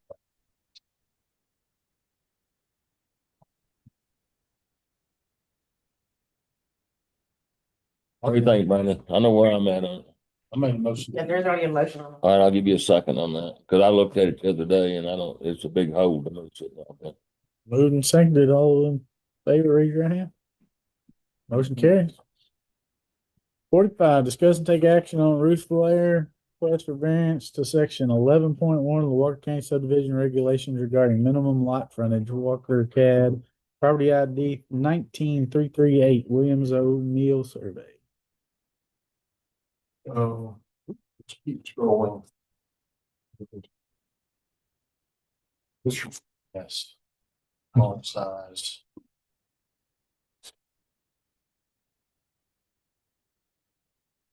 Okay. So the policy requires minimum frontage requirement for even exceptions with only one major exception. They're dividing the property between the family members. Two of the proposed tracks actually front out on the county road. One of them, if you'll see, is the narrow blue staff here. One track proposed is here in yellow, and the other proposed track is there in green. The proposal, the variance requirements to the frontage requirement under our exception. And the only one that meets it is the yellow one. The blue one is proposing a staff, is proposing it at 25 feet. And the green one, they're proposing there's an existing 30-foot access easement that's there. They're proposing it to have no frontage, to take access off the. That's what's before the commission court to waive or reduce, in the case of the blue track, the minimum frontage requirement. It is a family situation. Yes, some here, so the board's permission, I'll look them up. Yeah, I'll give you some more information. And you want to give them sort of the background on the whole thing. What's your name? I'm Cindy Bonora. I'm the daughter of Ruth Bilar. And that's Tony Bonora, Anthony. We are dividing this land, it's actually part of a total of 30 acres. My uncle owns or will own frontage here. This is 7.245 acres. He will get all the frontage that's out here. And in order to divide the land fairly by value, because we couldn't really divide it by acreage, it's supposed to be 10 per sibling. There's a creek right here. It makes it very hard to divide this land, and it's all forested. There's a pond here, there's a pond here. This is the best way we could decide to divide the land based on value. And we have gone through mediation. We've gone through a year and a half of deliberation between family, and finally have gone through lawyers and mediation. And this is what we've come up with. Everybody's agreed and signed off on it. And we didn't know about the frontage requirement until we tried to get it surveyed, and they said, well, you need to go to, planning and development, and this is where we're at. So it's caused a big rift again in our family. We're just hoping to get it set up this way. We know that there's easement. Everybody realizes that there was an easement since 1977 when my grandfather sold the land up here to the hills, and so that was for them. But that's pretty much it. This is the way that we could divide the land where my uncle got a value, his value, because he gets the major frontage south of this road, is still over what my aunt and my mom will eventually get when they divide the land. But this is the best way. If he had gotten frontage, which we offered him down here a half an acre to kind of value, give him the value, and he said no. We offered to buy the land from him. He said no, he wants his acreage. He never wants to sell this land. So this is what he provided for us that he would be happy with. This is not land that's ever going to be sold, ever. It's been in our family for over 100 years. So this is it. I mean, this is the best way we come up with, and I guess I heard you wrong. I thought you said that the y'all section y'all are gonna divide. yes. Okay, so It's 30 total acres for the whole property. This is showing the north side of Little Loop Road. So this is just the 23 acres in contention. They have already built housing on the south side, and we're not, that's still part of the whole 27 that's deeded in 28 that's meant to be divided, but Right, so there's a county road on that. They have a pre- yes. Let me clarify, they have a previous exception file on that portion on the south. Whether the deed's been issued or not, because it was split by the county road. So we have an exception under our code about that. That one's not part of this. It's not needed for any variance for that portion. This north section that they're trying to do into 3 tracks now, this is the issue that they don't have. And you have an easement that runs down this whole left-hand side? 30 foot, And it's been in place for a long time, right? I think 1970s. So what keeps it from having access to the back bay? Yeah, I would rather have, we've done 40 before. I'd rather have 40 on one side than split. So like where your little dotted red line is, I'd be more open to a conversation if that was a 40-foot dedicated right of way or something like we've done before. Well, property 40 feet wide. to go Staff, you're back. talking about a staff. A staff, yeah, 40 feet wide, up one side. And eliminate the one on the right, because we've done that before. We just did that 4 weeks ago. So, our issue is that we didn't want to share a road because when you do that, you have to rely on other people to fund maintenance on that road. There's a creek here that we're gonna have to build a bridge over to get over that. It's a lot of money. And if they can't, we don't know if they're ever gonna plan on building up here. We're planning on building a road here. And if they won't put any money towards that, but will use the road because that's the only access point they have. Yeah. It's difficult. And we're just asking to be grandfathered into using the easement that's already there because we can't remove it. I don't. So it's gonna have to be there. And also, I get 40 foot, but the county road here, we've measured pole to pole. It's only 25 foot wide. Right, but how wide is the easement? There's not 25-foot easement there though, right? It's a fence. And So I didn't have a chance to go out there, but it's probably about 25 foot. To remind the court, our minimum staff width policy would keep us from being Right. here. Because they both had a 50-foot staff. Right. that would keep us from being here. The 25-foot represents about half of that 50-foot staff that would be minimal. Yeah. The easement would require a variance no matter what the width of the easement, because there's not a provision in the code for divisional. But we didn't get any right of way through this one.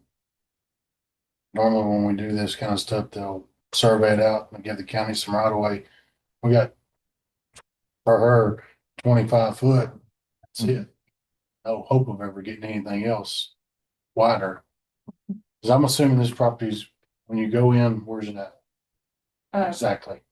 Right to the right of, When you go out of National Forest, yes, right? The old house that was tore down. yes. Categories in the corner, the old house was tore down. It's that next piece of property. It's that property right. It is there, that the house. property. Yeah, between the house, it's always got firewood for sale. I The guess big that- house on top, Uh, that piece right there, So right? this is the National Forest. So this is Little Loop Road. It's gonna be right here to the right. And there's a mobile home here and my uncle has a mobile home. And this house has been torn down to the house white. I saw a woman that pulled a shotgun on me. Yes. Right.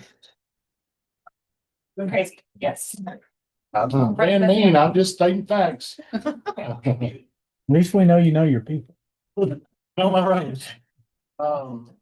Again, my concern if we're gonna sit about this is, when are we ever gonna get any room right away to the county? We're still at 25 foot, and if you ain't careful, they'll move fences on you out there. Who will move the fences? The forest? No, I'm talking about where it touches the road. We got 25 foot to maintain right there. That we need to get a fire truck in there when y'all build 14 houses, whatever y'all decide to do with it, 1 house, 2 houses. How are we gonna get in there? How are we gonna pass?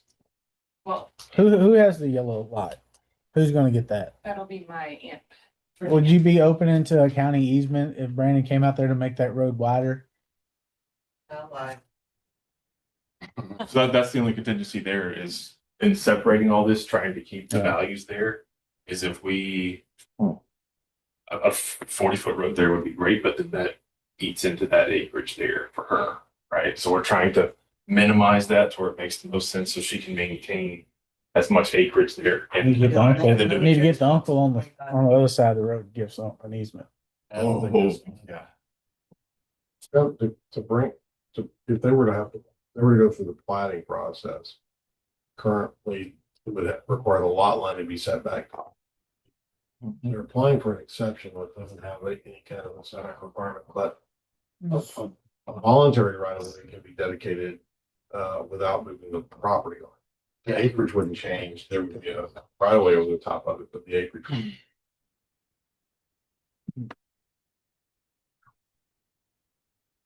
That's a tough one. I don't know.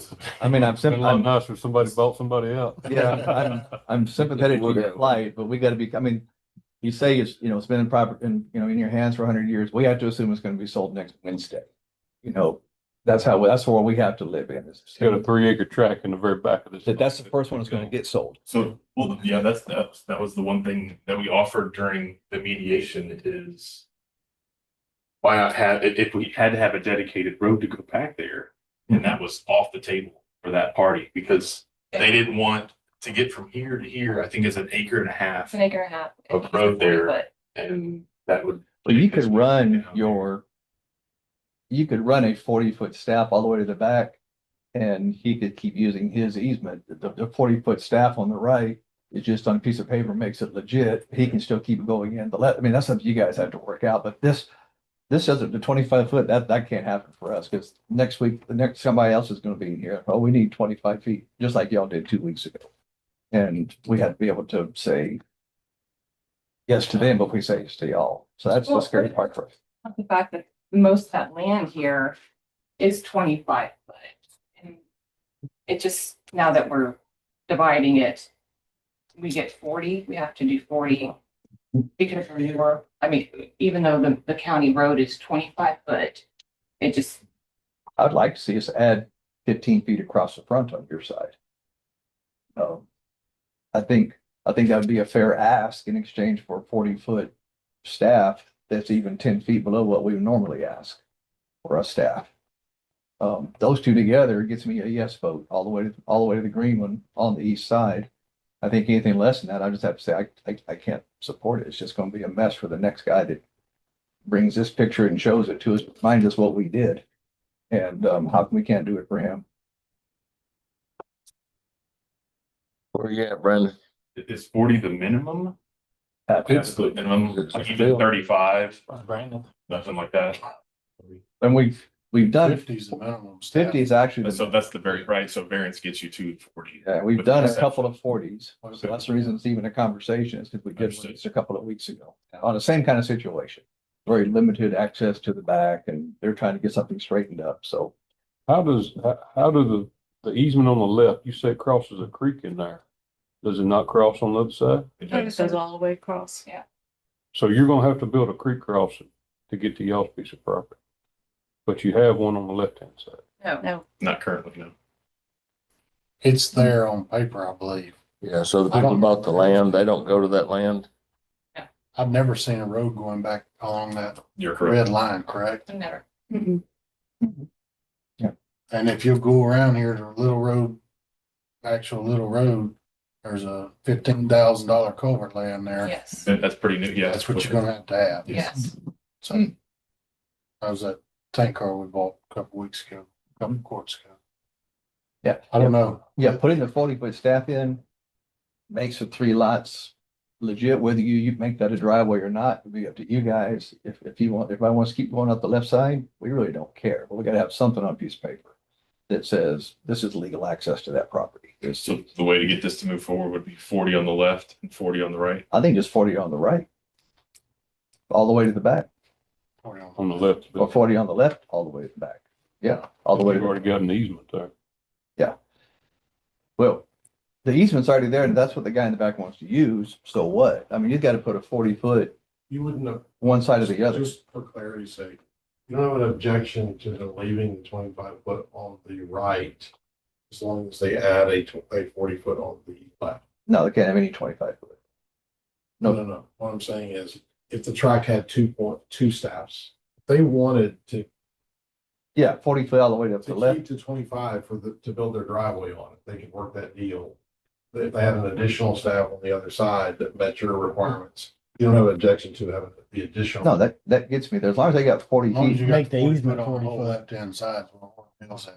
You Yeah. got The 10 backtrack. Yeah. And that's an easement, that doesn't affect the land. That, numbers, acreage. If you put the 40 foot over there, then if you did the 25 on the right. I wouldn't have an issue with that. You're talking You about. understand what we're talking about? No. The existing easement that you have, the red line is how wide? 30. If you can make that a 40-foot easement, and then you. No, it can't be an easement. Well, It's gonna have to be a staff all the way to Wayne's property in the back. Right? That's what I was trying to get clarity on. Right, yes, it has to go all the way to the back. No, so you have to go 40 feet all the way to Wayne's track in the back. That gives him access through his property all the way to the back, gives Ruth access to hers, Virginia, however you do yours, but you don't have to use that. If your desire is to go up the east side with a private easement, that doesn't affect us whatsoever. You can do a private easement however wide you want to get to the blue property. So you're saying a 40-foot strip to the back Uh-huh. and a 40-foot strip to the blue next to it. No, Because a 40-foot would be Wayne's. if you want to do, I'm not a real estate guy, but 40 foot up the left side, all the way to Wayne's property gets us out of the room. Well, we're done here. I still think It's gotta be a staff, it's gotta be a staff attached to something. all the way to Wayne's property. It's Right. Wayne's staff. So that's Wayne's staff, that's Wayne's property. Right. So then on the right-hand side, Then what about the blue? they gotta have access. I'm good on a piece of paper. But that's what they were saying got it. earlier, that, Yep, that you're right. takes out an acre and a half of Wayne's property. I hear you. yeah, they And then talked I- about that. Yep, I hear you now. Is- Yeah, can then you we- want on the right too. Can we do it with an easement? They can't develop on an easement. Can you? Yes, that's what they're here for.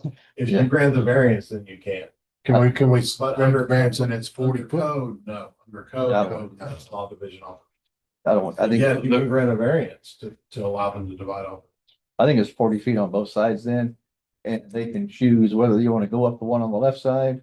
You and Wayne, whoever worked that out, you can drive in on that side. You don't have to develop the one on the right side. You just have to write it in as legal access to that property. And if if going up the left side works, your right side works. Yeah, just so everybody's clear, the subdivision regulation require that all new lots front actually come out to Right. their description Right, touches to the road. an existing. Right. Publicly maintained road. So easement is not Do an easement. under our current code. It Right, would require variance for me to waive the frontage requirements from court. Right. They're providing 25 foot of frontage for the blue track under their plan. Yeah. No frontage for the green track in the back, but easement in lieu of. That's what their proposal is. we can't do that. 40 foot on each side. There. Yep, Or 40-foot on one side, share a road. and share a road. One of the two. Yeah, you're gonna have to go back. No, they can't do 40 foot on one side because Ruth has to have access to the road on her property. It has to come to the road on its own. Mhm. So 40 foot on each side. And that would be a staff, correct? That's not. Yeah. When you say on the left side, it cannot go It'd be via easement. It'd It be has to 40 be- feet wide, dedicated to Wayne, all the way to his property. One on the right, dedicated to Ruth, all the way to her property. And how wide does that one? I think they both need to be 40. I can't, in my personal opinion, we've done a couple of 40s before, so I'm okay with that. I don't want to go below 40. That just lowers the bar again. And clarify, we've done a couple of 40s like We have. this for family properties. Yeah, we did one 2-3 weeks ago, 4 weeks ago. Don't want to set the bar for the No, developers. It's gotta be 40. Gotta be 40. I like 15 across the front too. Yeah. So that was just, I was repeating it, but that would reduce this down, right? Nope, he stays the same. It stays the same. And in fact, he grows. That 40-foot width times the length becomes his property. You cannot grow more than 10 acres. That is a lot. He's already got 7 point That's, something that's the issue. down here. So south of this road that you don't see here is his 7.25 acres that he already had. But when this dispute came up, he wanted his 3-acre, 2.8 acres right here in the front. All right. I can't help you with any of that. What I can tell you, what gets my vote is 40 feet up the left side and 40 feet to the blue mark, to the blue tract on the right side. Other than that, I don't know. I don't think, I can't do anything. That's. Where you at, Brandon? I think we need to go back to drawing board. Yeah. I know y'all got some pretty tough parameters here to work with, but we gotta get closer to where we need to be. Yeah. Yeah, because if he owns the other side of the road, it's the same uncle or whatever, then there's no reason for him to keep the thing 2.8 acres on that side. He wants his 10. Yeah. Which is not our. Well, and not our- that's fine if he wants his 10, but he needs to take it to an easement to get to there. You know, in my opinion, which would drop down. If we went through mediation on this and that. Yeah, Here you are. So yeah. they're requesting an easement to get to it. What? Yeah, just an easement though. Yeah, what the discussion is, staff. Yeah, no, that's what I'm saying. Yeah, he's got an easement to it, but to get it where he can sell it, which is eventually what's gonna happen, is he needs to stay. So he has 7 point something south of that road, you say? Between those two, it makes 10. Between that and what there makes 10. See this one right here, Bill. I don't know if y'all have that one. Should be on. Oh, there he is right there. Okay, Yeah. I got you. Yeah. Okay. Is that one on, was this one on there, Andy? It's on the back. I think we're stuck with that one right there. I think that's all we can do. I'm done. This piece is under, this piece is still. That's one. So how deep is that lot all the way to the back? I can't read that on here. Allie, scroll down a little more to the next map.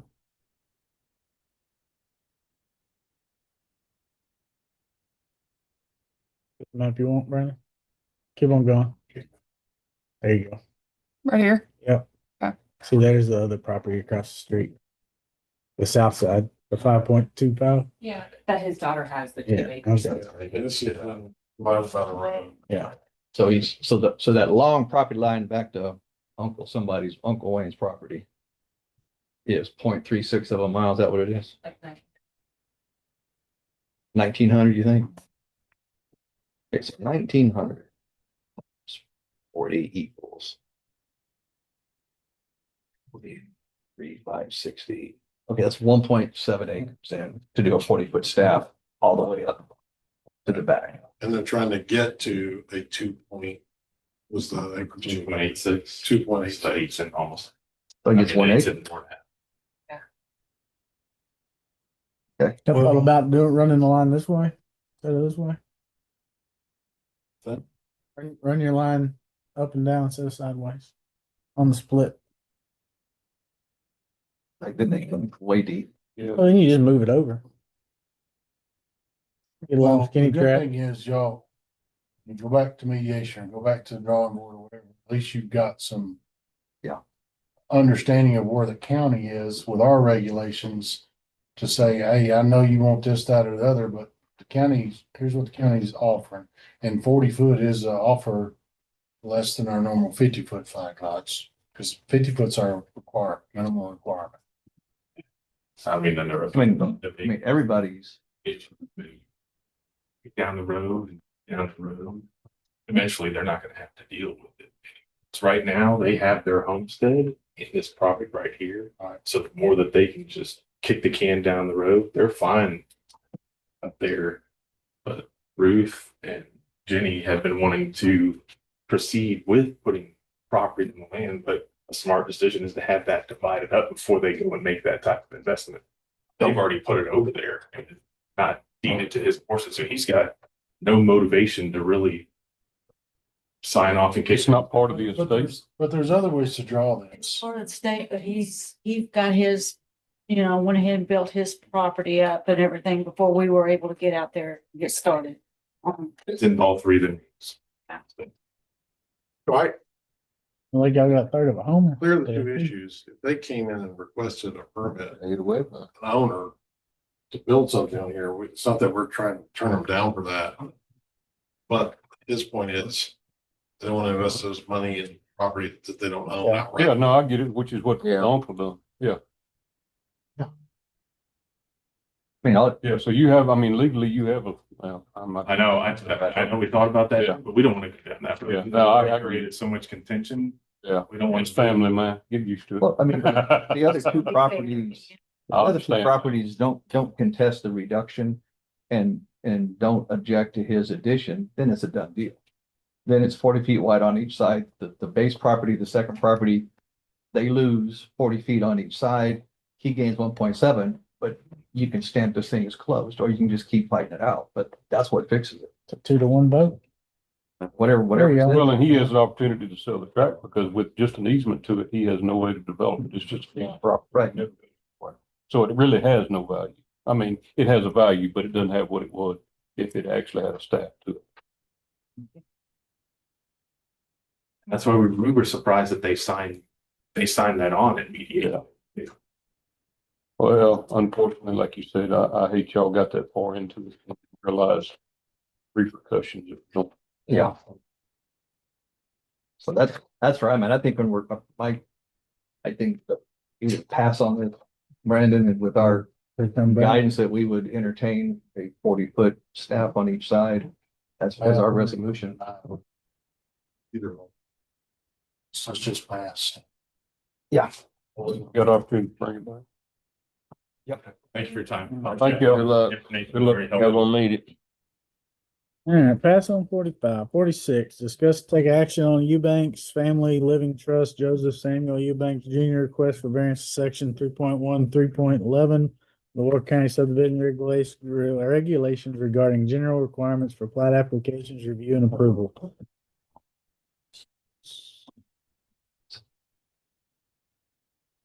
Andy, you and I talked about this last week.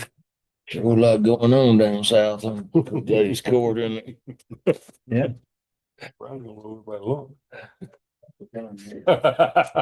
What'd you say? I said, you don't know everybody along, dragging it. Oh, you, bro.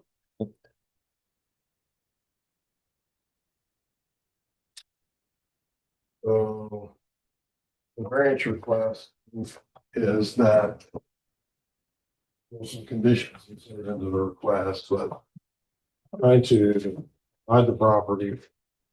They have a sale, trying to make, and essentially what they're asking for the court to do is approve it for subdivision without a plat, contingent upon them coming back and filing a plat.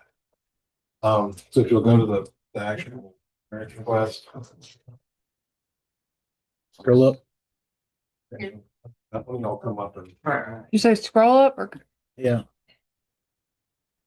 Oh, The actual. the other way, sorry. Good morning. How are y'all? Good, how about you?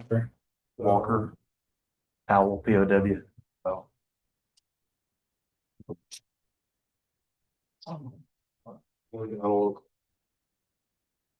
Sorry, up. Oh. Oh, back down. Sorry. All the way to the bottom of that. There we go. So they have a few conditions they're proposing here, no further division of property to occur, no development to occur. No, the current owner will obtain a lot, all three conditions must be met until such time as plat is applied for and approved, filed to record, meeting all Walker County. I'll let them explain the ins and outs of that, but that's what they're requesting. So we've currently already initiated the process of getting that plat recorded and finalized in Walker County, or paid for the process, having the survey completed. We've got the septic study completed as of this morning. What we've got here is a 19-acre tract. We've got 12 acres and a house listed in the back of the property. And then there are 7 acres and a house in the front. The seller elderly lives in a community, elderly community in Conroe. We've had this property for sale for 2 years, and of course, let's sell this whole 19 acres, be done with it. But his grandson lives on the front 7. His late wife will, and she wanted the grandson to live on that front 7 acres until a period 5 years after Mr. Ebanks' passing. Then it would be up to the grandson what he wants to do with that front 7 acres. Monetary reasons, financial reasons, Mr. Ebanks needs to sell this back portion. What we're proposing is that y'all provide us a variance to go ahead and move forward with this because the buyer's on a very tight timeline. This is the only contract we've had in the 2 years that it's been solicited. And the buyer simply can't wait until the end of August or the end of September for the minor plat to be finalized. So what we're asking for is a variance to go ahead and close, with y'all having the understanding that we're currently going through the minor platting process. He's already paid the $7,000 to the surveyor and the fees to the county, gotten the septic study completed. The preliminary plat is completed. I met with Andy and Annette on this maybe a year ago. And the reason we haven't gone ahead and done the minor plat in the first place is because the seller didn't have the money to pay for this a year and a half ago prior to our solicitation. It's only when the earnest money in the contract went hard, the seller felt financially comfortable to paying the surveyor and the county for the completion of the minor plat. We felt comfortable with inserting the conditions, and the buyer felt comfortable with inserting the conditions on this variance that no further development will be, completed on the tract, and that the owner will continue, Mr. Ebanks will continue to own this and own in the family trust until 5 years after his passing. What we offer the buyers, what we will execute upon closing, is a right of first refusal on the 7 acres. That way, if the grandson ever does decide to sell 5 years after Mr. Ebanks' passing, this will all just become, it'll be platted, but it will be back to one lot, if you will. We're gonna complete the minor plat process. We have no intention of a variance to the actual plat itself, just a variance for a timeline. That way we can move forward closing and Mr. Ebanks doesn't lose a sale. And with the market conditions these days, who knows how long it could be before we find another. And for clarity, both parties, and there's gonna be a extension of right of way. That's right. To the county front boundary. That's right. That's right. That's how it's actually reported. Adams did the survey on this a number of years ago, and that right of way is present on the previous survey as a 19.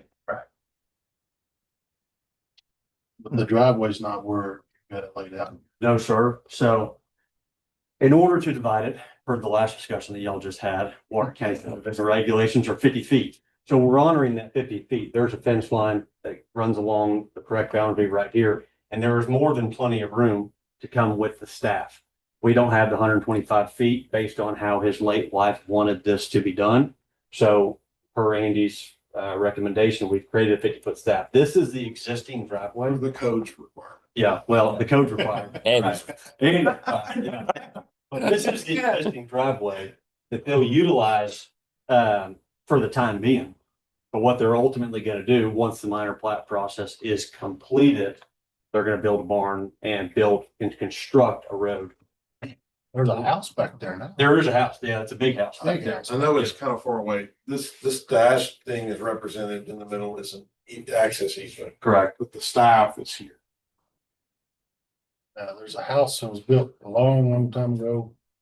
In the front, there's a barn in the back. That's right. That barn and house all on the 7 acres currently, and it's quite a ways away. That the house on the 12 acres sits about right there. And each has their own septic system that doesn't affect either tract. And when they come back, they'll have to, those, they'll have to get all that. Approved. We're not asking for any variances to that, just for clarity's sake. Try to move the timeline up that way. I really don't have a problem with this. I actually know Mr. Ebanks a long time ago. We worked on that. I remember Miss Ebanks. Yeah. It's been a while ago. Yeah, it was back in 17. I don't have a problem with what they're trying to do, Andy, but we're going, what are the contingencies? The conditions are the conditions listed there, that before any development occurs, or either owner transfers the property, that a plat will be filed with the county regulations. Otherwise, it goes back into non-compliance. We'll put all that It's into the listed agreement under we have with the owners. on the application. Contingencies. Yeah, they're listed in the application. They're listed, so, okay. And we'll put all that into the variance and have both owners sign that. That, Are they good with? They turned it in.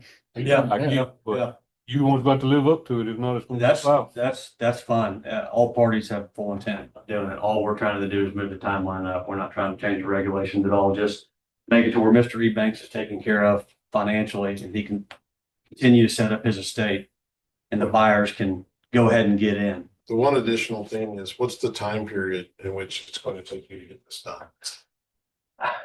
Depends on what Texas Professional, what the surveying company says, but I'd say 30 days, Karen. 45 max, 45 max. Absolutely. When we got the septic study back today, so there's only a handful of steps left.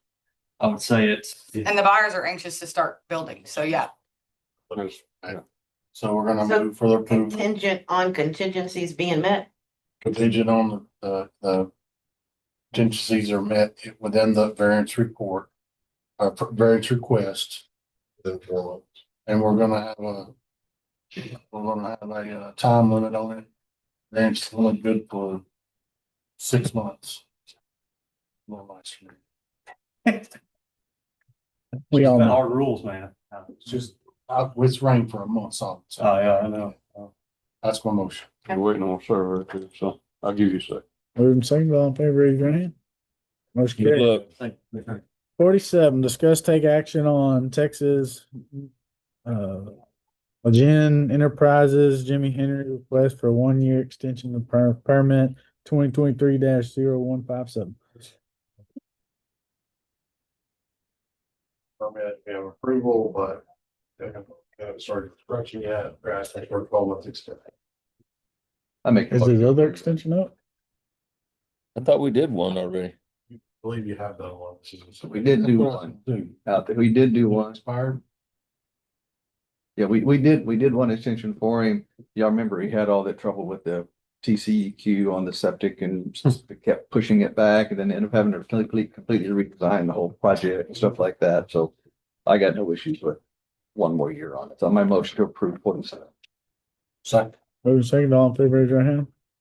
Motion carries. 48, discuss and take action on allocation of funds for purchase of replacement PCs for department not to exceed $5,800. Y'all asked me to bring back. That's my motion. Move Oh. second. What department? This is planning and development. Okay. Moving second, all in favor, raise your hand. Motion carries. 49, discuss and take action on allocation of funds for purchase of body worn cameras for ECU not to exceed $1,600. That's my motion. Second. Moving seconded, all in favor, raise your hand. Motion carries. Thank you, Andy. Tough rules you got. Yeah. You made them yourself, right? All right, budget workshop. Boss. Anybody still here that needs to talk to us? You need 5 minutes. The sheriff should be out there. Yes. Yeah, we're gonna take a quick restroom break at 11:03.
Okay, we're live. You good? All right, we're back from break at 11:12. We're going to budget workshop with review of supplemental requests.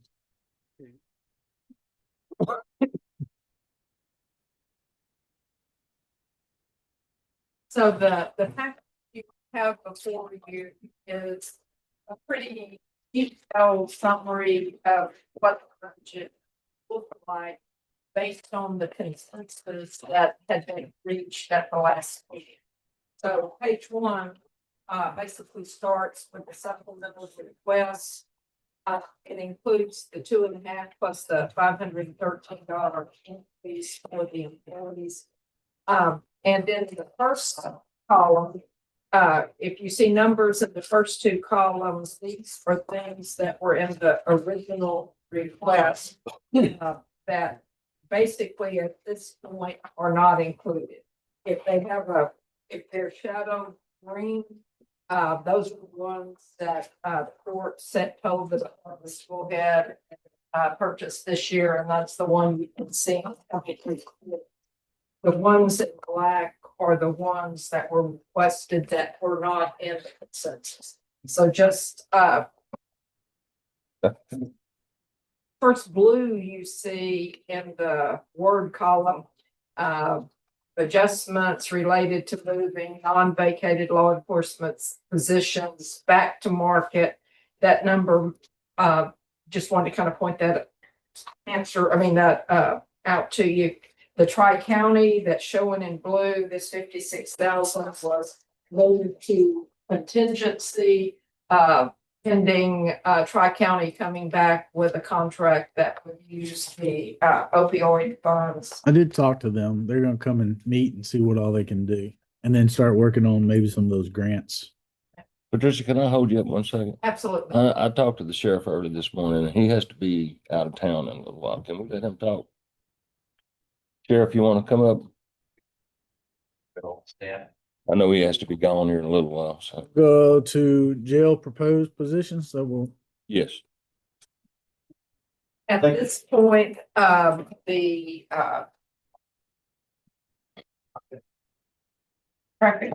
I know that's not. Transport person is still in the discussion. Yeah, and that's kind of why he's here, so. Okay. Go ahead. Thank you, gentlemen. Good morning to you. Appreciate y'all the opportunity to be here for this video. As Patricia stated, the transport position is our primary focus. As y'all know, there was other requests on the budget itself, but going in there, looking at it and trying to prioritize everything, we visited and we have removed a couple of those.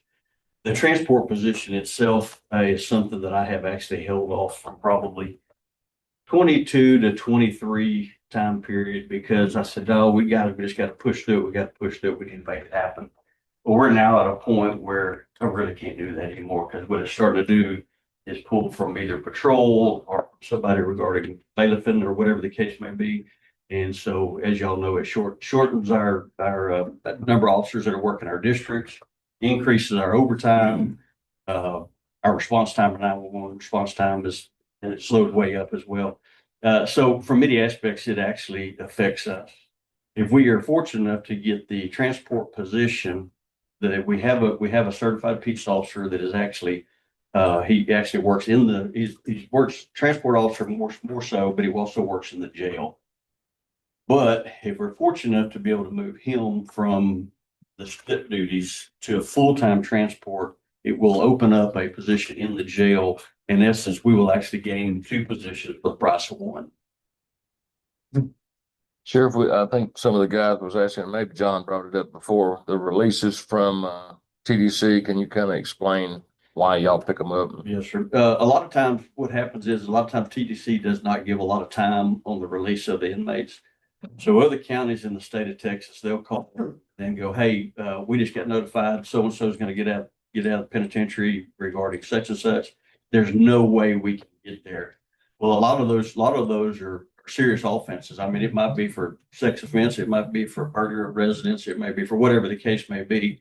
But we don't want those people relinquished or released into our community. So we go and take custody of them pending their arrival to come pick them up, carry them to their county for prosecution purposes. Yeah, so it's pretty important to get It's that. very important, very important. Our out-of-state transports have picked up, our juvenile transports have picked up, our emergency mental health transports have picked up. As a matter of fact, I don't know, one of them have the stats that shows that this year alone, just 6 months into our year, we've already surpassed what we did the entire year last year. And so anyway, we certainly appreciate y'all's consideration on it. And if y'all don't mind, tell them a little bit about some of those indications or those records about the transport. I believe we sent y'all some of these forms and facts, but Yeah. on this form I have here, we have last year's total listed, and then just in the 6 months, because this report was probably pulled 3 weeks ago. Just the out of state, last year we did 19. Just in the, not 6 months, we've done 17 out of state. And those out of state, we're having to take a jailer with us. Because we have to have 2 men. You can't be in a airport in Maine and need to go to the restroom and leave your inmate just wandering around, so you're required to take 2 men. The in-court that we've gone to, last year we took 690 people to court. This year it's already 696, we're already above. The video court that we have, jailers run that. 46, we took 46 inmates to video court. That's people that don't leave the jail, they're just in front of video. This year we've done 124 already by 6 months. So that's extra duty on the jailers and on transport deputies. And it's our juvenile courts. That's a pain because juveniles are not located here. We have to, like, just Friday, one of our transport deputies came in and left at 5 o'clock in the morning, drove all the way over there, picked the individual up to get him here by court at 9 a.m. and then take him back to the other side of Fort Bend County. So that was overtime. I mean, he's having to pay overtime. But our juveniles, like I said, we did 7 juvenile transports last year. Just in the 6 months, we've done 8. So it's not the out-of-state transports that's picked up. It's everything that's picked up. Because, we have 3 full judges now that are active that we haven't had in a long time. When, before some of the judges were sick, they weren't holding court that much. But now we've got, 2 district court judges and even down here in county court law, they're busting through, they're working their cases. This is the result of what happens. Yeah, so it puts more on y'all getting them. It puts a lot more, and see, all of your out of state, your juvenile transports and your female transports require 2 people.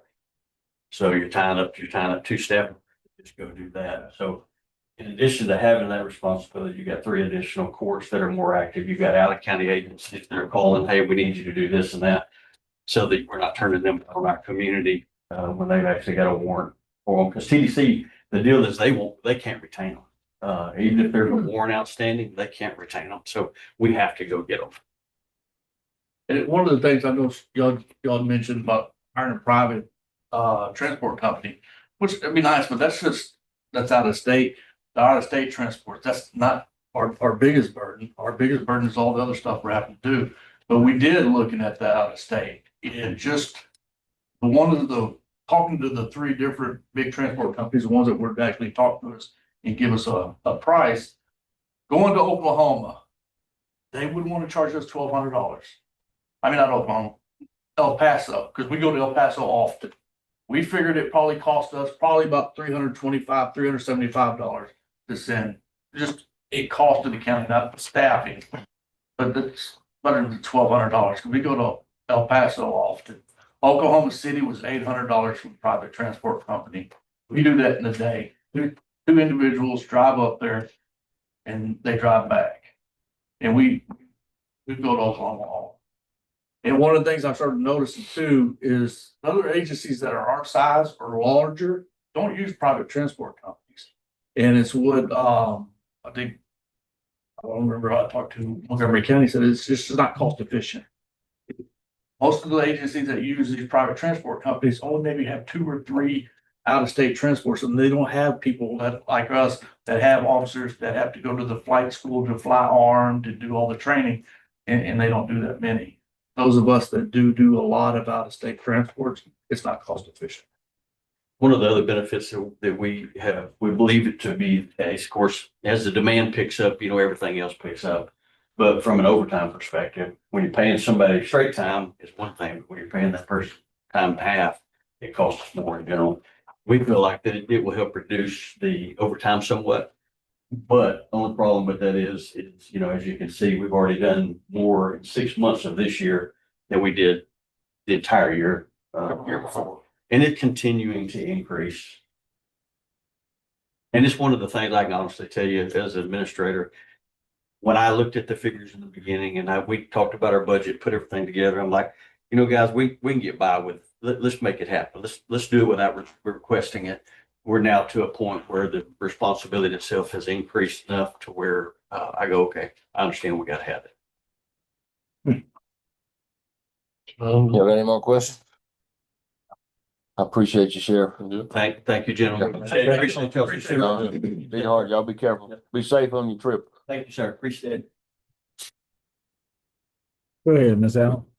Okay, back to, what's going down this page, is there any questions that the group wants to discuss? Yeah, the first blue on the top, adjustments related to moving vacated non-law over market back to market. You got a -30 over here. What not following that? When the salary study was done, we had numerous people that were over market.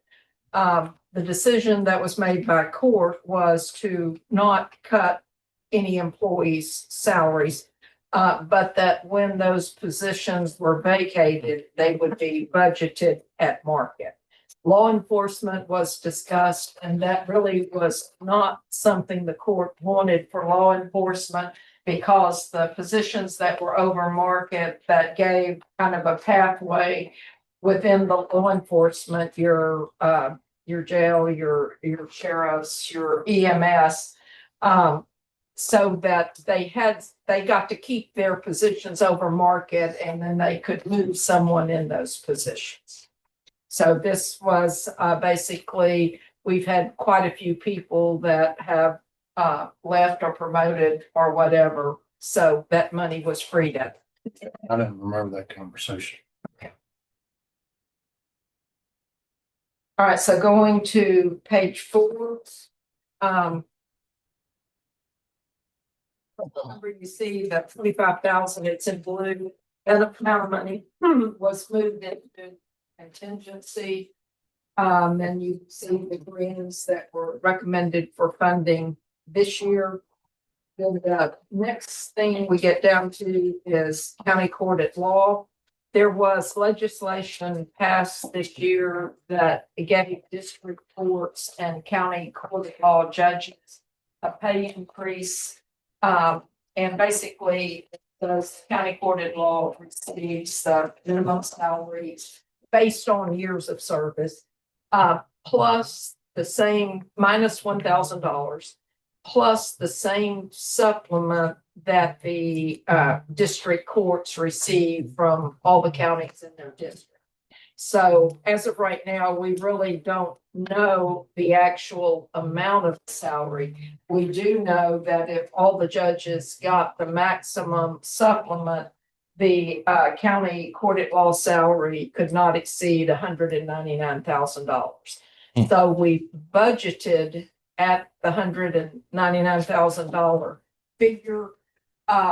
It did not cause an increase to the county's budget, because the county court at law judge was already budgeted for more than he was making because of the difference in the years of service and the additional money that we'll receive from the state. So we increased revenues, increased the budget with actually a net increase in revenues, even if he's paid the max. So that is showing the money was added to revenue, and this amount was added to the expenses. But the actual salary is not known. That's His where the salary 16 comes will from. become effective September 1st rather than October 1st, based on the statute. But we have sufficient money in the budget to cover the 1 month. That's where this 16,283 comes. Right, the 16 moved up to the maximum that he could be paid based on his years of service. So that was added. In the 12th and the actually in the 12th, the I think, and Judge Mormon talked with Judge Christian about this. These numbers, they will get the 2.5% plus this amount because the 2.5 is split among 3 counties. So by adding this to the salaries, the county's cost will be 2.5% plus the 513 on this employees. So again, money is added to revenue that matches this expense, but the employee gets increases from the other counties also, which they have agreed to. So is I this, mean, I agree with it. so is this the 2.5% of our portion? 2.5% plus $513 cost to the county. These numbers are amounts that would be added to the other counties would fund this amount. So we increased revenues by this amount and increased expense. Net cost to the county is 2.5% plus the 513. This is what we were looking at So- earlier. No. So the Oh, it's employees. so the 513 isn't broke down to the percentage either? No. I mean, it's, Why isn't it broke down to a percentage? So we're covering $513 per employee. And we pay 63% of that. we're covering the exact same percentage of 513 that the county is paying for every other Treating like a county. county employee. So they're getting the same No, consideration. we do treat them like a full-time county employee. We do 2.5% of the overall thing plus 513 and then times it by 0.63. They don't want to do the 0.6. Yeah, it was algebra formula that backed into the county still paying that amount. So this is the amount their salaries can go up with and be added to revenue where the county is still paying the amount that it was paying. Now. Well, that's not how it was pitched to the me. original- So you said it was pitched to me and I approved it, but I didn't. The 2.5 plus the 513. Right. Original, they would have, their current salary would have had 2.5% plus 513. Then we would bill the other counties. That's how it was pitched to me. That was the original. Right. So this What new this wasn't pitched to me, so I didn't approve that. Well. And that's what you there said. would be no reason to put this on there. If you're wanting the other counties to pay part of the 2.5 and 513. If what this does is, We're paying their salary, right? And they just split it. Yeah. yeah, Well, it would need to be the same as, yeah, and so this way, after it's split, the county's part of their salary increase would be the 2.5 plus the 513. I would think the overall picture would be 2.5 and 513, and then we split it. Yeah. Is the way I would, Was originally included. Right. is that what's there now? No, And how did this get changed? the judge, talked to Judge Christian to see if he could include that in the supplemental. But the way he request. talked to me was how I just explained it, is the 513 at 63 and the others could pick up whatever they wanted. It wouldn't cost us anything. Well, that's what's here. That is. It's not what here, it cost us $653 and 1478. This amount will be 100% covered by the other departments, but we will be billing them and they will be paying this. This will show up as revenue. They're getting Yeah, because, more. but because the other counties have a different percentage. Right. And so we write The other counties. count to the employee, they're gonna bill us this, whatever this extra money was. We're gonna bill them. I bill them, yes, ma'am, I'm sorry. Yeah. Which, I mean, they're getting a different a different salary from the other three counties, I guess. But ours is still staying at 2.5%. Plus the 513. May I ask? Right. The difference is originally. What you got, Quentin? Have the other other three counties agreed to pay this amount? That's what we were told, yes. So that's the deal. Essentially, you're agreed to pay 2.5 plus 513. And the other three counties are choosing to pay what they're choosing to pay. Which makes us just pass through money. I'm choosing to pay 63% of the 2.5 plus 513. Right, then you. That's the way I'm needing to be. I can't go along with other. And reduce revenues by these exact amounts. Yeah. So they would not get the money, but it would not give the county any more money by them not getting. Okay, but that's where I'm at. I'm at we voted to do everybody across the board the same amount of money. And they're going behind our backs and went to the judge over here. Each of the commissioners' courts in these counties decide how much increase they're going to give. So if Walker County says they're going to give 2.5 plus 513, that's really all you can say, because if you try to say we'll give 63% of 2.5 plus 513, it doesn't make them cap out or do the other 37%. They could still do more, they could do less. It's like you're not able to dictate to them. No, I get that part of it. You know that. You're not able to tell those other commissioners courts that. So it's almost like you need to determine a number that you're willing to pitch in. Okay, well, so what's 2.5 and 513 at 63%? But they are our county employees. They belong to us, right? Yeah. Well, then they need to pay them on the other end, and we don't need to be doing that.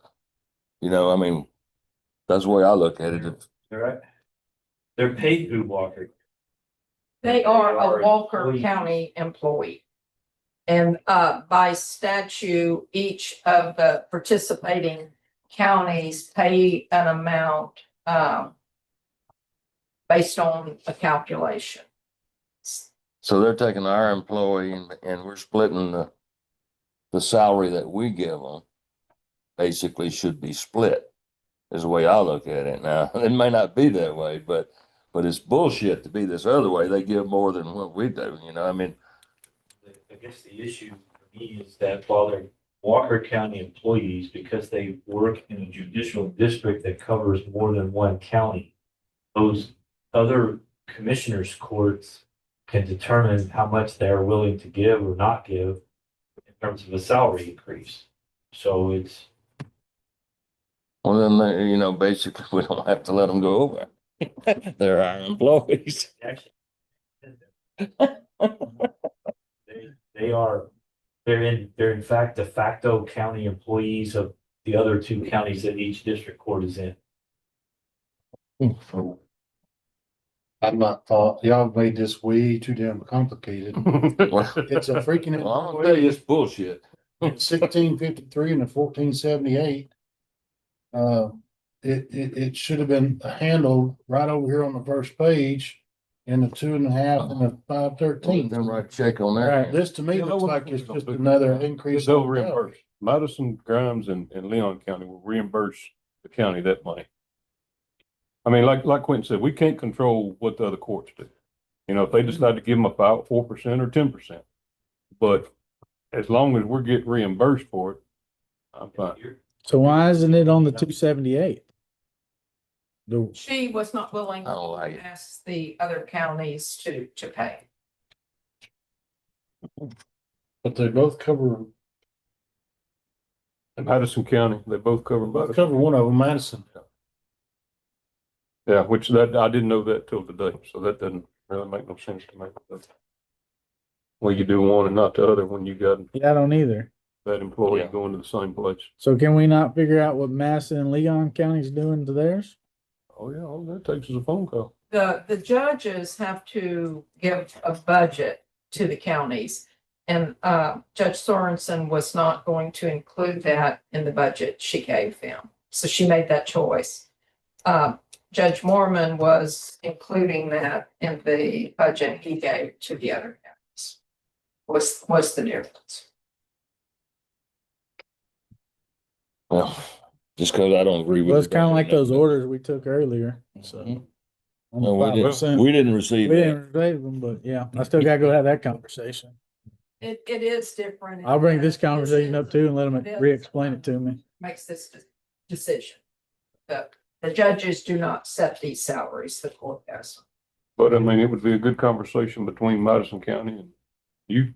Yeah. To see why we're paying two different Right. prices for the same employee. Yeah. They got strong arm.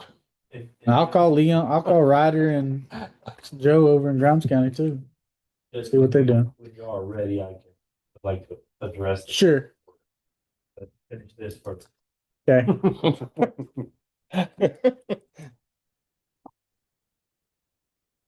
Okay, let's see.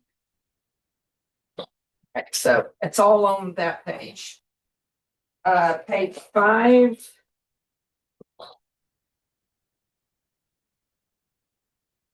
I will go back, let's go back to the county clerk. The clerk was asked what the county auditor is asking for.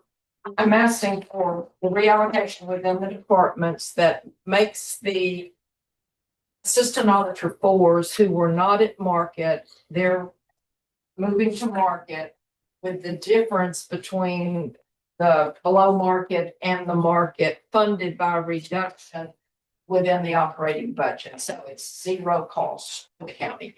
And then an assistant auditor two. So, hold on. So you took money from where to pay for that?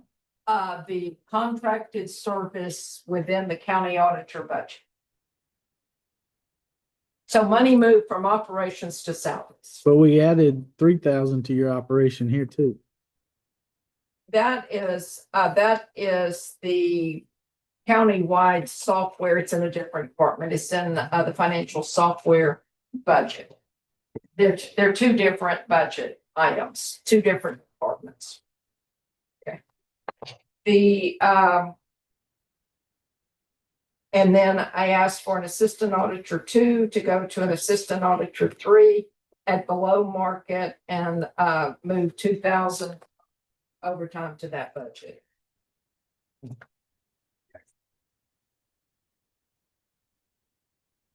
Page 5. I don't think anything's different on this page, with the exception when we get onto the blue ink. Judge asked that we add a new line item for $1,000, and this is for, we've had occasions The when hotels. during a disaster. Oh, like when y'all had to put somebody Yeah, in. so for us to open up the shelter, we have to have at least 5 employees and a guard there for 2 people. It's cheaper. Way cheaper to put them in a hotel for a night too. So we didn't have a budgeted line item, so I was getting my hands slapped. So I just wanted to put that line item in, so we're all on the up and up. So And who's staying in the room? evacuees if a flood happens and all that. Instead of opening the shelter for one person, we just stick them in a hotel for a night or 2, and then Red Cross picks them up and helps them out. So it's And way then- cheaper. Under county jail, the transport deputy is in the discussion column. You heard the presentation today on that. Based on our current revenue estimate, right now, we have about $24,249. That would make it a break-even budget as presented here. Now, of course, the tax revenue is always a big guess. We're guessing that each penny will generate 600,000. It may generate 550. It may generate 700. The change in value. So that number is just a calculated number that could go up or down. I think if we move it over, we're gonna make it. I think it's pretty important. Yeah. Try to figure out how to fund it, so. Well, and then of course, always you must balance the budget by statute through available funds and revenues. Revenues are always an estimate anyway. So you certainly could include that, and then you'll know exactly when you adopt the budget, but that would just be something that if the budget doesn't cover it, it would be one of the first things you'd cover in next year's budget. Yeah, where y'all at on it? I mean, I really think we probably need to do it for these guys. I'd like to see where we're at the Yeah. end first. I mean, You got 24,249. yeah, but that's. I know, that's a- with the yeah. guaranteed numbers. And it yeah. usually goes down. Yeah. Is what we're. It don't ever go up. Likely based on the estimates that we saw today, it most likely will go up a little bit. Can we hold you to it? And I'll Gonna do no good, huh? I'll apologize if I'm wrong. Thank you, Ms. Patricia. We'll know better next Monday, maybe. Maybe, because if they certify Got 3 in a row. Wednesday, that only gives her 2 days for the effective, and that's really pushing it. Okay. Yeah, and when are we gonna see what the one-time numbers actually is? I know we got budgeted. I'm talking about what it actually, Our actual rollover. yeah. When are we gonna? Oh, it will definitely be more than what you adopted by a long shot. Yeah. How much a long shot? Well, it's showing right now we would have a 32 or 33% fund balance based on that. So, I mean, that's anything between 16.67 and 33 is what's available. Yeah, you Yeah, shot but- 400,000 today. Yeah. On them 2 grants. That me and Ronnie may not even get a part of. No, yeah. To add to. Don't be funding. getting into the 30 something. I'll go with yellow and you make them pay out of their own funds. Hey, make it work. That'd be a good trade-off. Those, trucks. I can do it. That's something for- a commissioner up here that doesn't need one. I'm sorry, Mr. Patricia. He's I'm sorry. going to, add the 720,000 for the dump trucks. Or half of it or something. Well, like I said, Brandon, we just, I mean, today was $400,000 got to come out of, you can call it fund balance. All these grants, it may be 2 years before we get this money back on these grants we don't have. I'm just, to me, I'm a FEMA's gonna be little, a while too, well, right? that's what I'm saying. It may be 2 years before we get that money back. I'll be gone I before mean- y'all see that. Well, and that very well may be true. I don't know. That's what bothers me about getting into the fund balance so hard. Is, I mean, I know we. In the thought fund you- balance. Yeah, not in the. You're talking carryover. I'm talking about carryover funds. But, Well, carryover is basically The goes fund through the fund Yeah, balance. yeah. Yeah, that's part of it. That's where it comes from. It doesn't replenish. I would never sit here and tell you that that it would be bad business to buy the dump trucks. It is a court decision on what level to have that fund balance at. But we are spending a lot of money on grants with no hope of getting it replenished anytime soon, in my opinion. We have justice. So, I know is she knows how much it is that we've, on the grants that we've got out there that's gonna be the match. but we'll start another, was it $6 million one? 10, a little over 10. And Yeah. we done 2 million this morning, 4 million, you know, with Yeah, we may not get $400,000 nothing out of with it, $400,000 that we got to front. but I'm you know? for you, Bill. So I'm just saying it, I'm not yeah. jumping on the table and demanding we do it. It has to be looked at though. We keep going backwards. Yeah. And when we get, I think when we get some numbers locked in tighter, I think I leave an asterisk by that to come back and look at Yeah. it by the time we tumble out the bottom of all this. Just keep the conversation out there. Yeah. I think you're very close to a bottom number. So, I do think we'll see a little bit more revenues through the tax, but, I think these numbers you see now are pretty much what you're gonna see when it's all said and done. Okay. Let's keep rocking. So at this point, do y'all want to do nod of your head consensus on all or part of the dump trucks? I'm not for it at this time. Not saying I couldn't come back to it, but Yeah, I'm the same way. Yeah. I think, we need to be very careful about looking down the road to what we've already spent, what we're obligated for, Well, I could stand one. I've got one in the back Well, I'm- pasture for sale if y'all need it. I don't need a Pardon dump that. truck. you need a dump truck? No, I was gonna drag it over to Ronnie's lot and see if he just noticed that it was there. Hey, put it out there by Bobo. So I mean, I would like to put like I said, I don't want to, I would love to have one, but I'm good to wait a week I or think we two. need to wait and see where we're at. That's I'm not saying I'm against it yet, Yeah. but Again, I'm in the same boat as y'all, Yeah, but if we don't look at it, absolutely. I'm not saying we got to do it, but we gotta look at it, At some point, yeah, absolutely. you know? Yep. So I'm good. I don't want to write it off yet. It's a choice to buy one, in Road and Bridge General and, share it.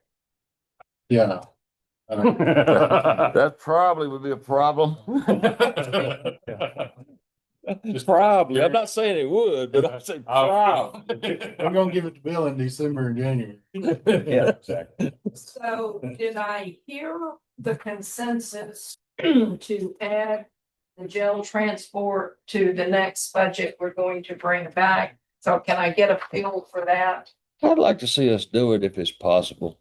I mean, that would be a yes, unless some ungodly reason that we can't do it, we can take it back out, right? Right. I'm the same. I just, we set on 2 cents. I don't know where we're gonna fall. That's probably I gonna drive don't- us above it, Yeah. and that's. So I wasn't here for the marathon. I voted for you. Tuesday after, I watched it, and I know I voted a bunch. I didn't count it. That's what counts, Brandon. I used his vote a lot. Didn't get nothing I wanted, right? no. So as far as new employees, we're looking at vehicle registration. Dan's. Cheryl's looking at part-time, I think. Dan, IT, Yeah. do we go with one or two on that? Well, Dan. One for that systems administrator, right? Yeah. The systems administrator and money for the work desk. They're both in there.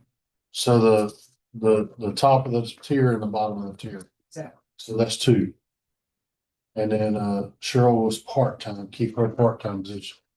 And now we're talking about the And then the planner in, emergency management went from We went part to. Humpy to a full-time, That's hump. a part-time. we're looking at the transport. All right, and then hate to bring it up, but the consensus on the request was 278.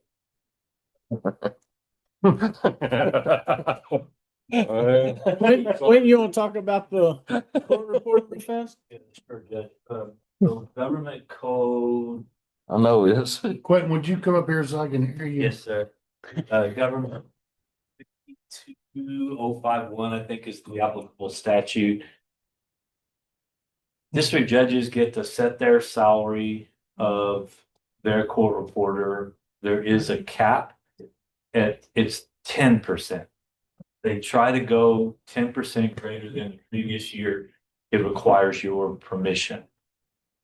Oh, it's over white of So because there's the statutory language that clearly says at 10% or above, they have to come and get your approval. That means if it's less than 10%, they don't have to get your approval. And I don't know under what statutory authority you'd be able to challenge that.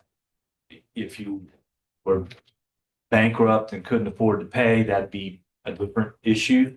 You have funds. Pretty close. You're actually talking, fund balance 32%. Uh, So that's not gonna. Yeah, be- but that fund balance, now I can argue with that's not in the tax rate. Well, I understand, but it's there, so you're not gonna be able to go to bankruptcy court with that kind of fund balance. So I don't think you have a statutory basis to challenge the proposed amount, because it is well below 10% cap.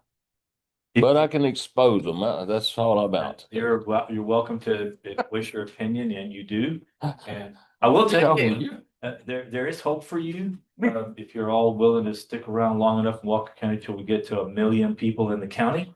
At that point, the court reporter's salary has to equal the average compensation pay increase for the county. That's only when you get to 1 million. We only need 920,000 more. But so Appreciate you looking at it. yeah, I don't really see any of that. And it's always, you know, what happens to the auditor, what happens with the court reporters, what happens with the court coordinators, it's all different. But the court reporter, that's one of the clearest ones because we have that hard 10% cap and everything below that. I think you pretty much have. Well, we can. But they're hard to get a hold of. They're hard to find. I believe it do. $103,000. I believe I do. So, well. That wasn't the one I was asking about. I know. I'm just setting the tone for this conversation. I know what I was doing. About the one on page, We're back to page 4. okay, page 4. Can't get off 4. This back here. The Cost to the county would be 2.5% if these increases are 2.5% plus 513. I guess we can tell them we don't want to put nothing down on them then. 'Cause they can do their own, we can do our own. We'll give everybody 2.5 and them nothing. I'm just. Let's go with that. Come on with it. They're getting their 2.5 on the other side or 4% on the other side. Yeah. So, No, that's, yeah. You know, I still have a problem with this one because if they're our employees, and we say they are, they Walker County employees, we give them the raise, and these other counties are giving money above. Well, they shouldn't even be giving money. We'll be splitting what our salary is. percentage. They shouldn't even be giving anything. well, And if they do, they ought to write a check to them on the other end, and we're not even being involved in that part of it. That's where the statutes. But that's, Yeah. yeah, it's got to be somebody. basically, Just the the two percentage. choices, what's requested here I just don't like it. is that their salary, since they are a county employee, would be increased by this amount. And the net cost of this increase would be the 2.5 plus 513 that the county is paying for every other employee. Because we would bill the other counties this amount. So it's, based on that percent. I mean, we would still be billing them the same percent, but it all nets out. So, I'm at the 2.5 plus 513 at 63%. I'm going along with that. so the answer is no on this. So we would reduce this and then reduce the revenue by the same amount. I don't know, but I mean, it's not a huge number. Was it $3,000 total? Is that, am I the right? Well, none of it's a huge number for any one department. It's Well, right And that's the wrong. problem. We have one department. Carrie's people, my people, your people. Yeah. We treated them all the same. Well, we treat them all the same, but these people are by definition different. That's fine. Everybody's different. Well, they're Right. different because they're different because we're split over 3 or 4 counties. That's why they're different. And we do. I mean, I'm not saying I like it. I'm just saying Well, so is the 278. They're split. they all They're should not be. doing That's nothing. what I'm saying. So this should be a conversation pre-budget when they come in, like, hey, county, you know, where are y'all going to be? What are y'all going to do? But those other counties say, you know, we're giving them 0. So do they travel to the other county also? Do they? Yes. Yeah. Not all of them. Oh, well, these two do. So, I mean, You know, I can't say that, I know the first one does, but. Yeah. I think they do the work for all 3 counties as far as the scheduling of the courts and all the paperwork. They do a 40-hour work week just like everybody else. Here in the county? No. 40 hours.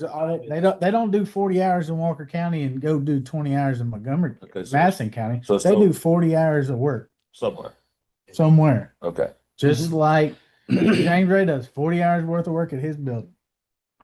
Whether he's working on the roads here or working on paperwork, it's 40 hours worth of work we're paying him for. But they're still our employee. not the other counties. So, Right. At the end of the day, so this is probably a conversation to have early in the budget process, best we can. I'm not saying I agree with it. I agree that we should be. we did have though, we did have this conversation when we voted, we're gonna give everybody the same pay. Judge, one possibility coming at this from different mathematical direction is when you look at their current salary and you determine what portion of that salary you're paying, Yeah, we have that. then give 2.5 on portion you're already paying. Right. That's his 63% or Yeah. whatever. That's that number. But are you doing, but you keep talking about 63% of 2.5 and 513, and I'm saying take 63% of their current salary, then calculate But 2.5. I get what you're saying there, but Ashland, we pay 513 to her and we pay 513 to everybody else. Montgomery County, Madison County, they don't pay the rest of her 513. They don't pay the 100% of their health care in another county either. I get what you're saying. Proportionate share. Right. Well, and I'd still like to know why Madison County, Why the 63%? Why is it? why are they One judge gets it, one doesn't. that don't make sense. Yeah, it's worth a I discussion. tell you what, before next Monday, I'll have a conversation with 3 other county That'd be judges, perfect. Yeah, that'd be. and I'll report back to y'all. That'll work. I'd like it. Okay. Okay, It's not gonna make or break us either way on the deal here, as far as finishing up. but we should have some sort of a formula in place. Because I think we talk about Right. this every year. I mean, right? we caught flack last year. We gave one department pay raises. My phone blew up. Everybody's pissy. We're fair. So That's the easiest way to do it is. Okay. it. I know it don't help you, Mr. Christian, but as far as a final decision, Well, we can leave what's in there right now. that's not a lot either way, yeah. This is the big number. It'll only Not go gonna down. break it. Yeah. Okay. Okay, all right, I think I'm with everybody there. Okay, road and bridge, I think we've talked about this a little bit, but basically the same as last week, no changes to that. Page one. 7. 7. 8. Page 8, EMF. One difference would be when we get ready to adopt the budget, if in fact the PO is issued this year from the projects fund, we would need to change the budget so that we were seeing what we had budgeted for this piece of equipment as a transfer to the projects fund to make the project. Oh, yeah. Right. So that would be the only change there. All right, on that one, I want to visit a little bit about that one. On the EMS stuff, I'm concerned about our lack of ability to hire and keep paramedics. And so I don't know if I asked Rachel to do some salary research and scheduled and stuff like that. Is she on there, Ally? Yes. Okay. So I asked her to bring some finance, kind of show us where we're at and costs, and I haven't seen what she's got yet, so I'll be seeing it for the first time. So Rachel, can you talk for a little bit? Yes. So I did the comparison with our neighbors down south. The biggest difference, I mean, obviously they make a lot more than we do, but they also work less than we do as well. We work about 24 more days a year than they do. They have 4 shifts where we only have 3. So our crews are going to have to work more, just with that configuration, because we don't have the ability to have a 4th shift. So we currently have 6 open positions. Those pretty much could all be paramedics. We've had to reconfigure our schedule just to keep the trucks up and running. So we're running basic units every day or intermediate level units every day, which is really putting a strain on our one district chief that we have up every day. Because in addition to their regular administrative duties and managing their personnel, they're now having to run calls and chase these basic units so that we can have a paramedic on those calls. So, I mean, EMTs, I have all the EMTs in the world, but it's the paramedics that I can't keep them.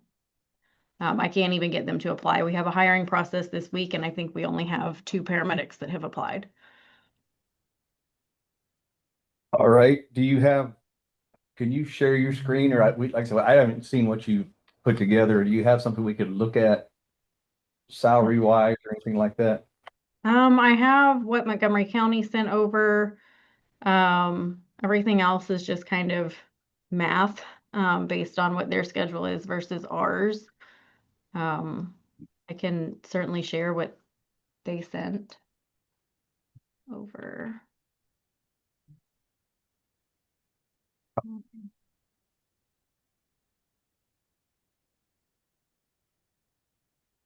How many paramedic positions do we have? We have 20, thought I had that here too. We have 25. We just added 3 to go to 28 paramedic positions. So we're down right now, almost 25% of our paramedic staff is vacant with really no hope to fill it. With only 2 people applying, the odds of one, I don't know the odds of hiring, but based on previous ones, it's been kind of not very promising. All right, so what do you got now? Go ahead, we can see your screen. Oh, you can see it. So this is what MCHD sent over. This is just their base salaries. You make it bigger for us, Rachel? Ooh, I don't, maybe. Sorry. I don't know. Is that better? There you go. That's better. Yeah. Okay.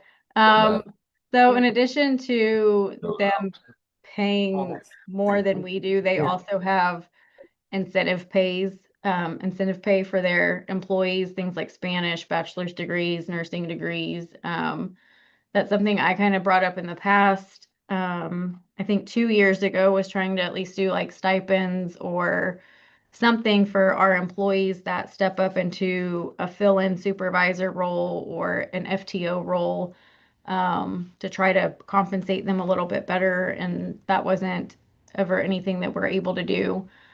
Hey, Rachel, have you done this for San Jacinto County, Polk County, Houston County, Grimes County, Madison County? We have 5 other counties that aren't 10 times bigger than Walker County that touch us. We lose all of our employees to Montgomery County, though. That's where they're going. I understand, but can we steal the ones from Madison County? Probably not, because they paid more, but I'm happy to put that together for you guys.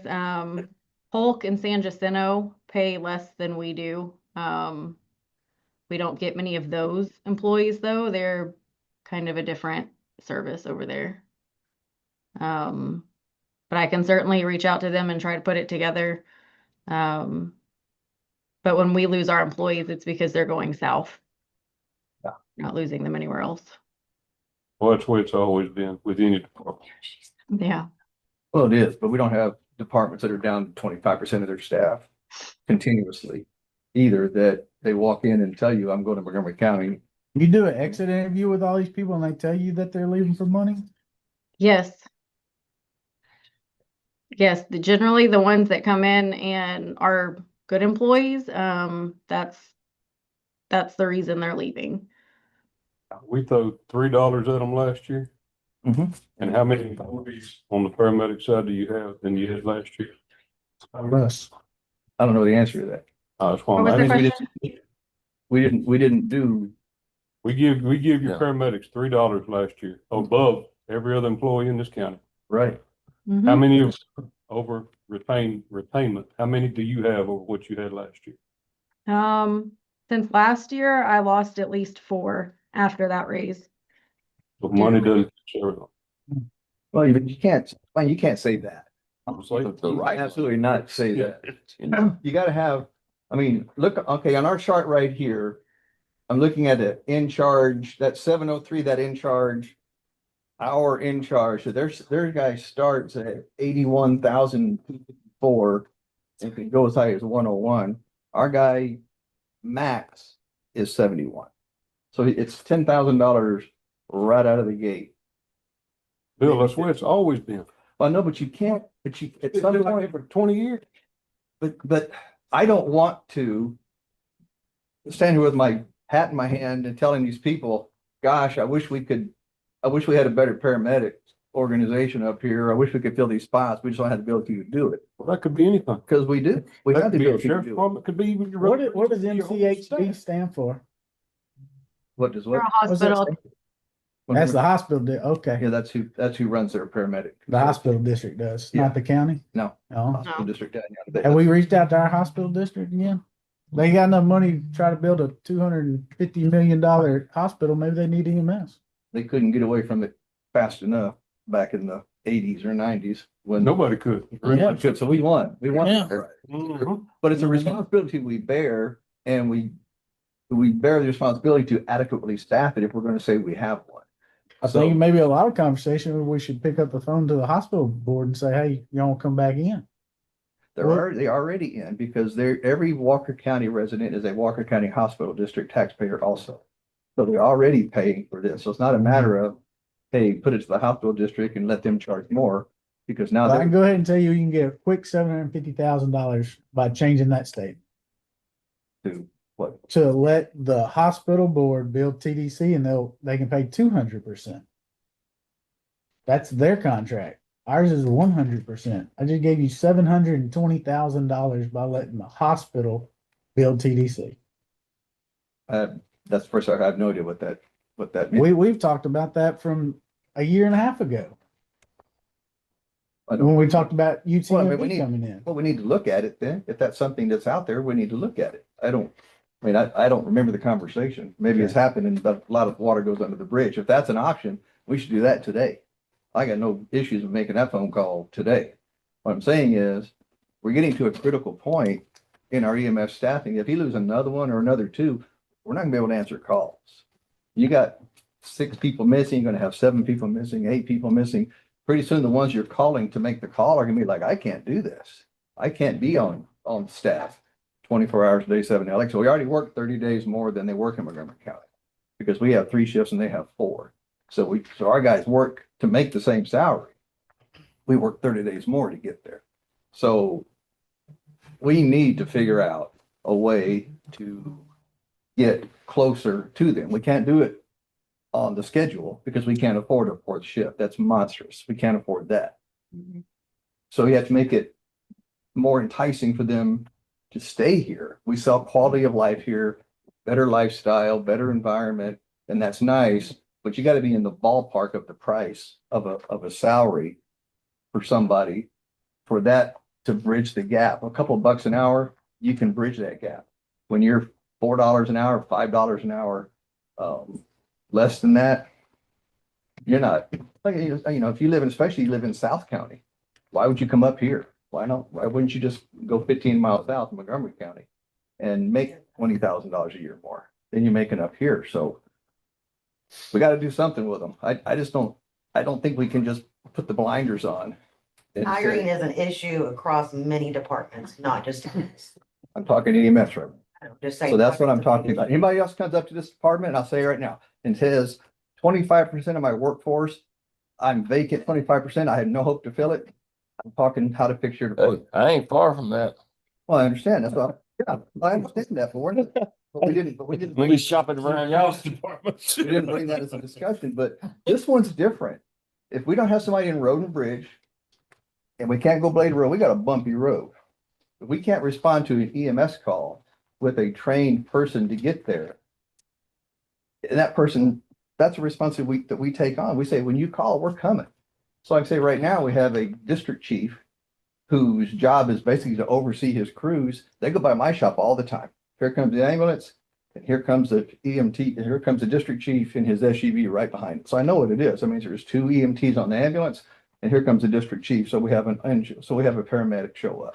It goes by my shop 3-4 days a week. Yeah, and I see it quite often because they run out there by the house They too. do. So if you see that SUV behind the ambulance, that means there's 2 EMTs in that ambulance coming. They can do blood pressure and stuff like, that's what they can do. They're not advanced life-saving capability. That's not what they are. So We got a problem. I do. we do. We gotta do something with them. We got I think we But the have to. do sheriff, I something. mean, I think the sheriff, do we have any idea where he's at, White Cotton, on his retainage of his Oh, he's- employees? Same At thing. least 5 down. I ain't gonna talk for him, but I know he's about 5 down. Yeah. You know, Oh, I agree. I mean, same, so Dispatch down. that, yeah, about that too. Right. I mean, So- it's everywhere. So the end result is, what do you want to do, Bill? Do you want to keep more money? I mean, because that's what you're talking about here, and you lost me. Yeah, You know? well, then, but if you're gonna say We that, can't find a 60-something $1,000 to add the sheriff's department. I mean, the jail and, transport deputy, much less what you're talking about. we can find it. You just gotta be willing to say it. I done told you, So so what do over 2, I'm done. So what do we tell our people when we say we're choosing not to fund our EMS department? We're choosing to be happy that we're understaffed at our sheriff's department. We choose not to pay for that. What do we tell our people for that? What's our conversation? Why aren't you staffed? Well, we choose not to pay for it. That's not a good answer to me. That's a terrible answer to me. So I You got, do what you can do. well, The deal with going down south and making $10,000 more an hour, that ain't nothing new. That's been going on a long time, and it ain't gonna change. well, it's not gonna change, but you can't just give it up and say, okay, that's fine, we're good with that, because we're down 25% of our staff. 25% of our staff is not here. So that means Paramedic staff. of right? paramedics, yeah. That means the other, how many, the other 6, 17, 19, other 19 of them or 20 of them are having to make up those calls, or a district chief is chasing them. And that means we're not doing our job. Well, we done it last year, but we give them $3. It didn't make no difference. We give them Where does it end? We gave them 3, Montgomery County gave them 5, Harris County gave them 10. I But don't- you can't just sit still. You can't sit still and hope it goes away. Well, when we get to where we're Montgomery County or Harris County, you can talk to me. But Then we- like the judge said, when you want to compare us to Washington County, Madison County, Yeah. even Nope. Lufkin, Nacogdoches, somewhere like that, because somebody's comparable to us, I'll listen to you. They don't leave here going there. Why would you compare yourself to an organization that our people don't go to? Because we don't have how many people's down south just in Montgomery County? 800,000. Yeah, 10 Right. times bigger. yeah. Exactly. Yeah. So But it's scalable. We have 7 ambulances, they have 47. So it's scale. So you're either in the EMS business, the ambulance business, taking care of your people business all the way, doing the best you can, or you're not, or you just don't. it could all go private, and then you can show enough No. watch your service go to hell and back. Exactly. And Trinity County is dealing with that. Yeah. It's there upside down over there and it's a disaster. I mean, talking about What are hours. they doing, Bill? That's, It's that's contract. Polk and San Jacinto County as well. San Jacinto. San Antonio's private. Yeah, Mhm. yeah. So, and I read an article last week, there's a 2-hour But it can get worse. time. It can get worse if you walk away from it and say, hey, well, we're gonna let the private market handle it. Because that part, I think we all agree on, that can't happen. You can't turn it up to the private world. At some point, you just we own it. And we, Well, it'll get to where, if we don't have the employees, you have to prioritize where you go. I mean, Mhm. which is not good. I mean, that's, No, but you it's have to do not. what you gotta Nobody do. will. Honest, but there again too, you can't just keep throwing money at this. It's been money thrown at it from the get-go. it's not A lot of money It is a lot of money. from the get-go. It is a lot of money. It's a skilled position that you are in competition with a entity south of us that they swap 10,000 calls a year or however many calls it is for our 1,000 or whatever it is. It's not as much fun, for lack of a better way to say it, to go work in Montgomery County. So they pay a lot more. So that's what we offer up here is the difference is, hey, you're not going to make 10,000 calls. You're going to make 1,000 in a year. But you can't be $10 an hour off, whatever the number is, $5 an hour off difference wise and say, but you should stay here because we have prettier trees and less business. It still has to be it still has to be financially competitive. And if you're $12,000 out of the chute, not competitive, plus benefits, plus the $4,000, I mean, you're probably close $15,000, $20,000 is the number we throw around. And I think that's pretty accurate. For the folks over yonder. I don't. We Well, don't that's ever a- really look at the revenue side when we're doing budget. get in that computer to find that. If what the judge is talking about, if we can generate double that amount, can that revenues be used towards our salaries, or do we have to put salaries in the budget, in the tax roll? I'm sorry, I didn't follow you, Brenda. If we change something with the billing, then TDCJ can pay double amount that they pay now. But for that to happen, because that conversation came back, the hospital district has to own and operate the ambulance system for them to submit the bills. Be part of it. Yeah. It's gotta be billed from the hospital. So we're not gonna be able to do that.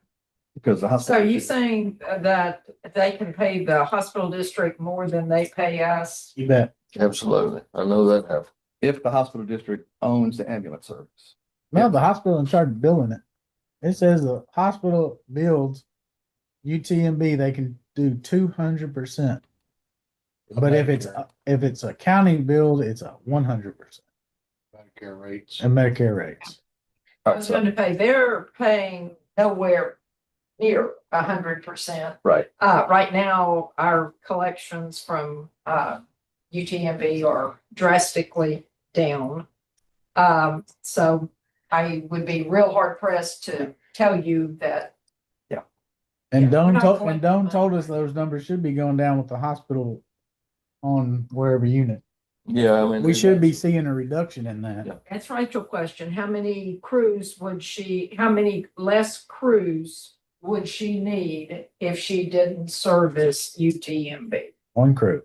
They're about on any 20%. given month, 15 to 20% of our call volume. But they don't pay full price, but they are guaranteed pay. But they pay. So Pay. that's Yeah, they pay Medicare catch rates. 22. basically. That's what they pay, right? Yeah, we're getting about a little over $500 per run. Oh, they pay them. No, they pay. They pay them. Yeah, they're a big chunk of our revenue. Yeah. Yeah. Take it away. Oh, You yeah, take away a no, lot of revenue, too. Absolutely. But getting rid of one truck, I'm not sure that's probably doesn't really- break even.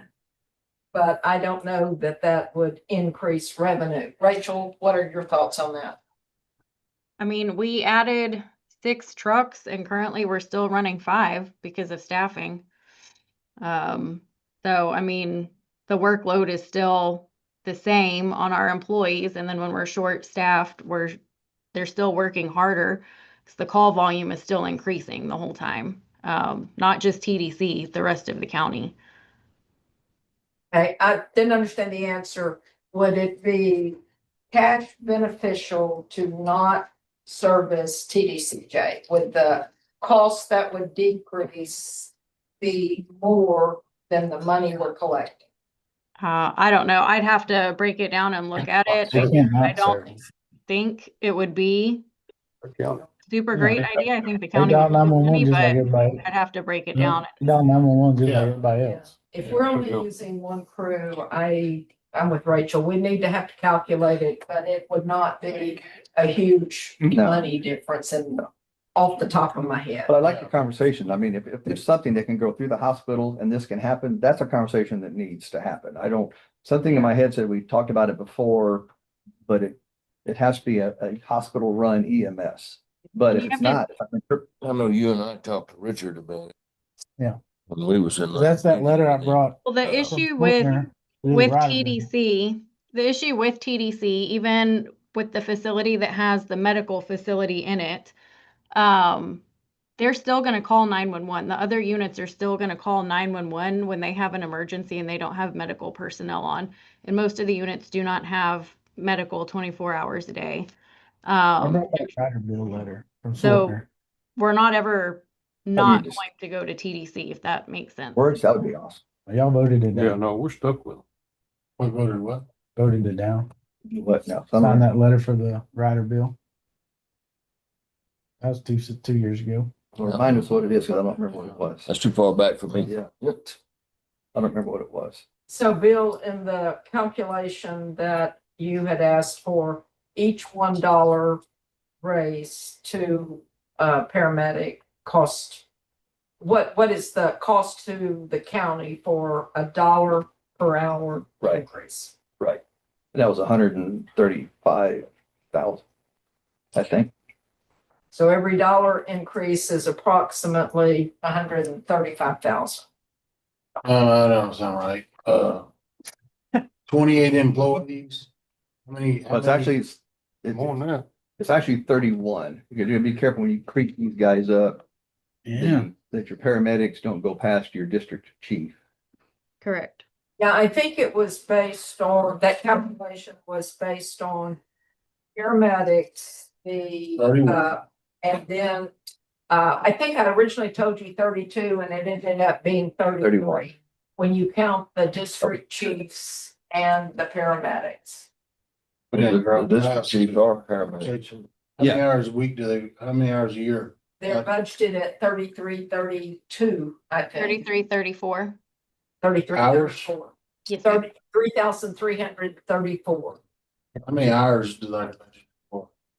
A That's regular work? 3,000. That's how many hours? That's how many hours they're budgeted. A normal working 3,000. hours 28. 32. Yeah, 2,000. Because they, part of their shift, because of their shift work, a part of their shift is mandatory overtime. Right, because we have 3 shifts. 7. They work 24 hours at a time. So that'd be 3,334 per employees times 1.23 for the benefits. So 332 times Still owing that 32 much to them. times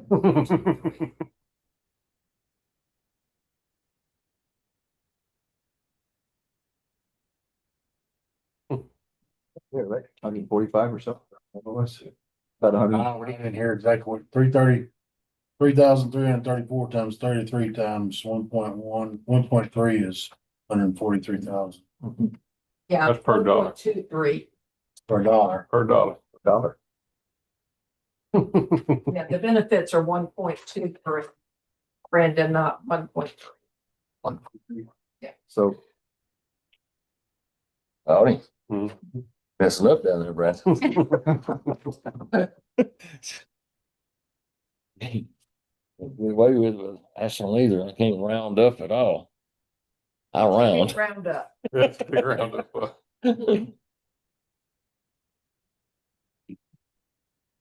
Again, back to my original question, if the revenues go up, can we utilize the revenues for payroll?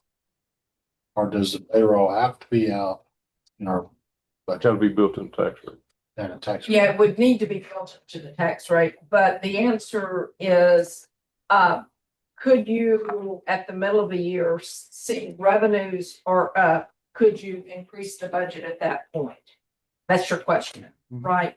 You could not increase it based on revenues, but you could take it out of contingency funds and increase the budget, yes.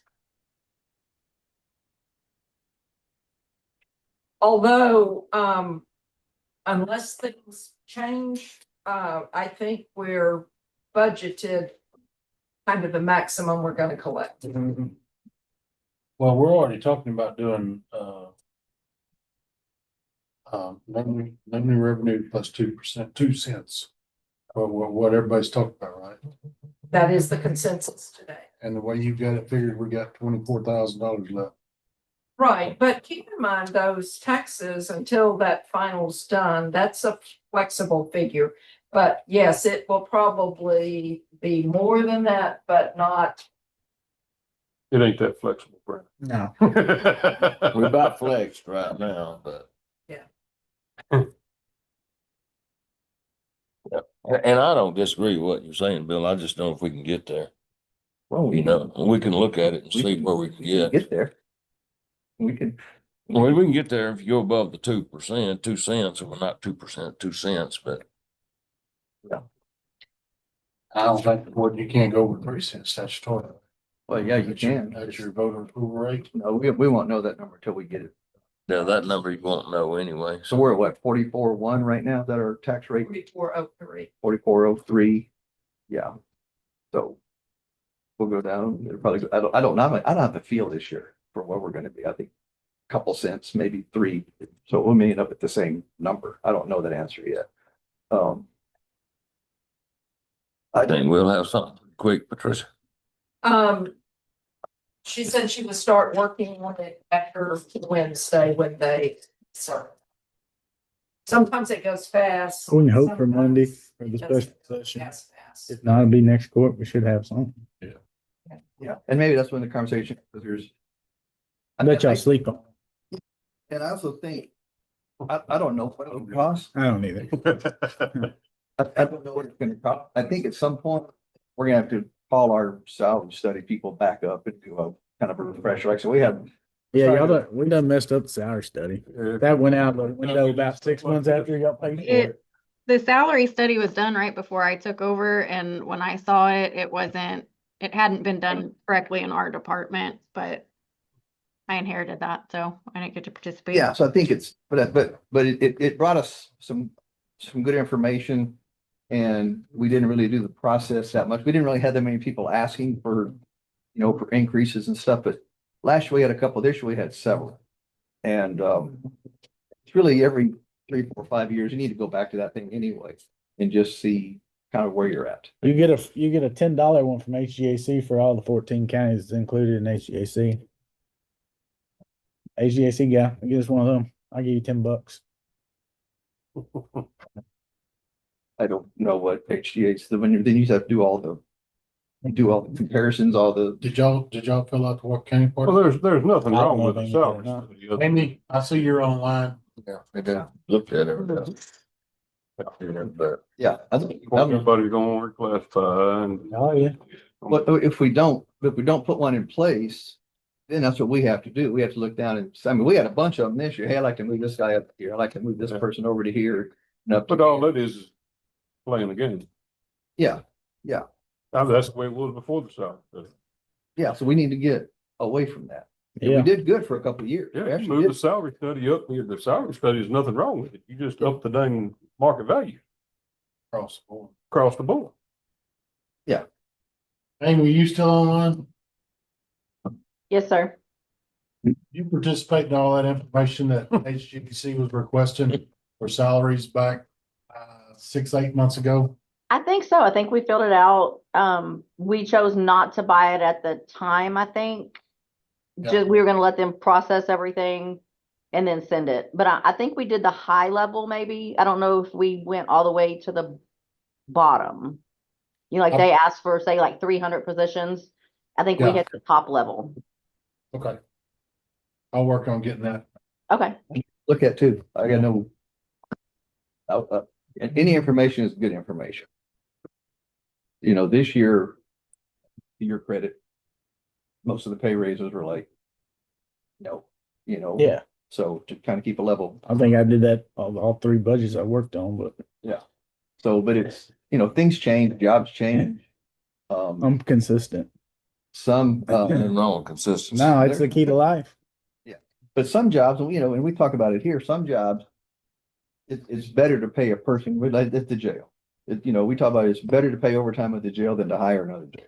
Because those guys, they're fine with working overtime. They want to work the overtime because it gives them with the salary they make, it gives them a better income. So, I asked that question either last year or the year before last. I got left out of the courtroom and I got told that however more people were reduced overtime this year. So. Yeah. Mhm. no. Yeah. Yeah, that never. But some are that way. What else you got, Miss Allen? Yeah. Let's get back on task.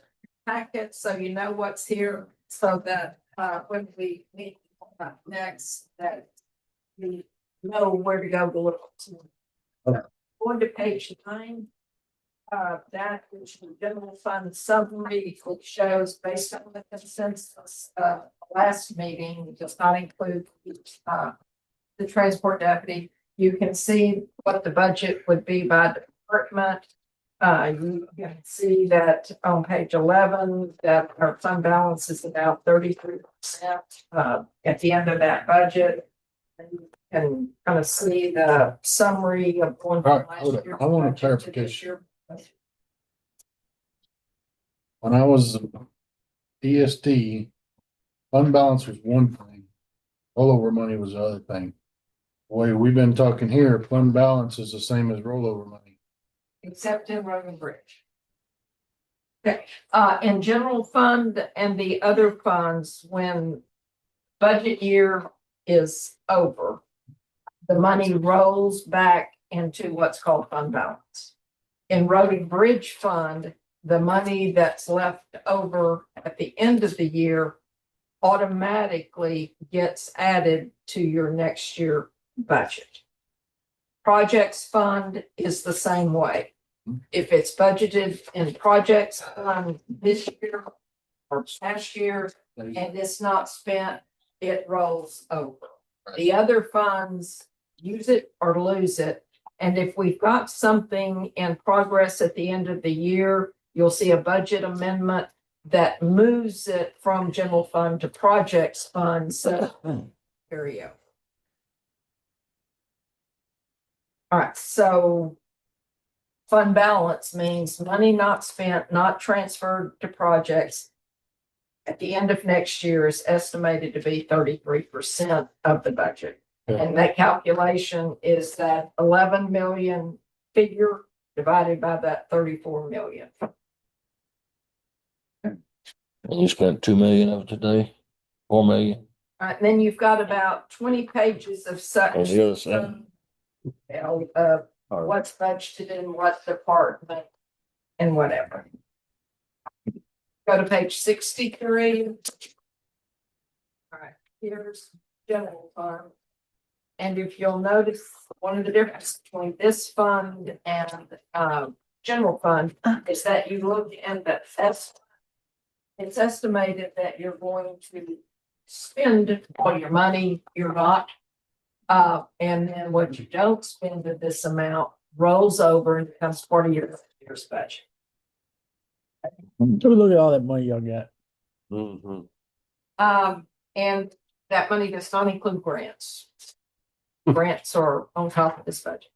All right, page 64 is the calculation of how it was determined, how much each department gets. And you've got several pages of the detail of what's budgeted and what line item, what department. Go to page 77. It's the debt service budget followed by the summary pages. That's what she said. Go to page 83. Is service budget, the EMS services budgeted. And you can see in our revenue patterns, we are at 2931. In 24, we had revenues of 3.5, and that was the closeout of the contract and all the past catch-up billings. But we'll be doing good to get 3 million this year, and we're budgeting at that same rate next year. And this kind of goes to your question, what if we collected 3.1 million? What could we do with it? It would go into your fund balance. But if you need money, we have budgeted in our contingency fund $335,000. Where's? Can you do that Right every there. Got the, Got it. yeah, see it. So our contingency budget's 335,000, our salary budget based on the 2.5, is the 513, is 5 million, our operating budget, and our capital budget, 787,000. If we spend some of that money before then, that 787 would be reduced and then move down to that transfer out budget. Okay, makes sense. Why is it transferred out? I thought EMS kept its own money. Well, because you're buying it ahead of the budget year. The truck. You're funding it out of projects budget. So we put 335 contingency in this budget right here. Yes. What's actually in that? Nothing is predetermined that's in that. That's when our insurance goes up, our vehicle insurance goes up because we've gotten new trucks and it goes up 20,000. That's when. That's what I'm asking. In estimated 2024, 25, which is this year, we're gonna have 121,000. Did we put 335 in there last year? We put you have two lines. You put 260 for regular operating. And you put 75,000 for special contingency. So you had a total of 235. We're estimating that we will have spent all of that and have about 195 left at the end of this year that will roll into fund balance. And then we'll budget a fresh 335,000 for next year. Okay. A lot of this usually gets used up if we have massive vehicle breakdowns and whatever. That's where normally that money will go. All right. Page 84, that's just new VMS supplemental request. Going over to page 91. That's the insurance refund, all of the current retirees, 2.4 million in that fund, and then an additional 100,000 is budgeted to move into a similar fund to this one in the budget. Or what? Are we going to have to set policy on this? I'm assuming a policy's coming forward to redo this. Yes, I think Amy $100,000 aside. Amy gave the court a draft policy. You will have to formally adopt a policy that puts that in place. It's budgeted as $100,000 ongoing expense from general fund. This is for the retirement insurance stuff. I'm nowhere close to voting yes for that. We have not voted on that. We haven't done nothing on that. Well, right now, we've got money in the budget to create the fund, but it doesn't matter if we have money in the budget fund until the court adopts the policy. But it's $100,000 a year going forward that we're basically committing to that we don't have for something else right now. Is that right? That's what we're saying. If it's And in, that's exactly what's in the proposed budget. Going to page 93. This is the salary allocation by department. Everything that's in red is what has changed, as far as, so starting in 103 is IT help desk. The mechanic is no longer called a jail mechanic, they're called a mechanic, and they're budgeted at pay grade 107. The legal assistant 1 now in pay grade 108. Nothing changed on page 94. Where? Hello, let me go back. It's one that's on page 90. Oh, no, never mind. Nothing's changed. Wait a minute, I asked about the changing all of ours. They wouldn't even cost anything, but I was looking at this list. Y'all vote that down that Tuesday on here? What? Moving our office administrators to office assistant. That didn't. That's a name change. That's gonna Yeah. be discussed in just a minute. Just a title change. Okay. Because that, both of those job descriptions already existed. Okay. Okay, so, and all the pay scale, the minimum, the market and the maximum has been increased by the 2.5% plus the 513. why don't we get rid of the maximum salary column? Why don't we just get rid of that? And what? Makes everybody look bad. We're not working toward it. Right. I think it should, we should have minimum and maximum is what we should have and get rid of the maximum salary. You have the potential to, one day, they may be able to afford to. Yeah, you would hope at some. We got point Quentin? That There there are would already be some people that are a step plan. Yeah. But the salaries can adopt it without it. It's y'all's plan to. I don't mind adopting, having it in there, but I don't think we need to shit like this. It could be on like another sheet. Because when you post this and you show minimum market maximum, you know, you're never, you go, oh, I can make $67,000 eventually as a civil clerk. And you're like, no, you're gonna stop at 52.8. That's your actual max. Well, this over here is not even a carrot to dangle because you can't get to it. So if, Well, I can Well, that's- assure you that we all, I know I do, you know, I never advertise for more than what you've got budgeted at market.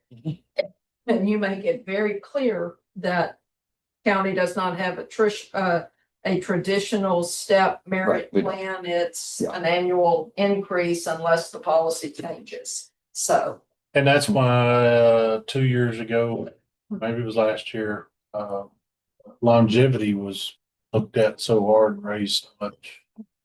It's for your employees that have been here for a while. I think we had a couple of Right. requests on our, somewhere in here at the very beginning. Yeah. You know, that addresses some of that. exactly.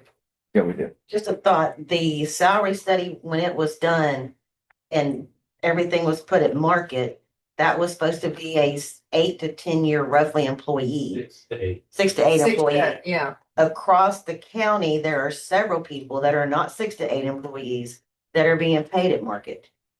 Oh, yeah, there's a bunch of. And that's what happened during that study is it kind of got wonky because people didn't go through and keep it.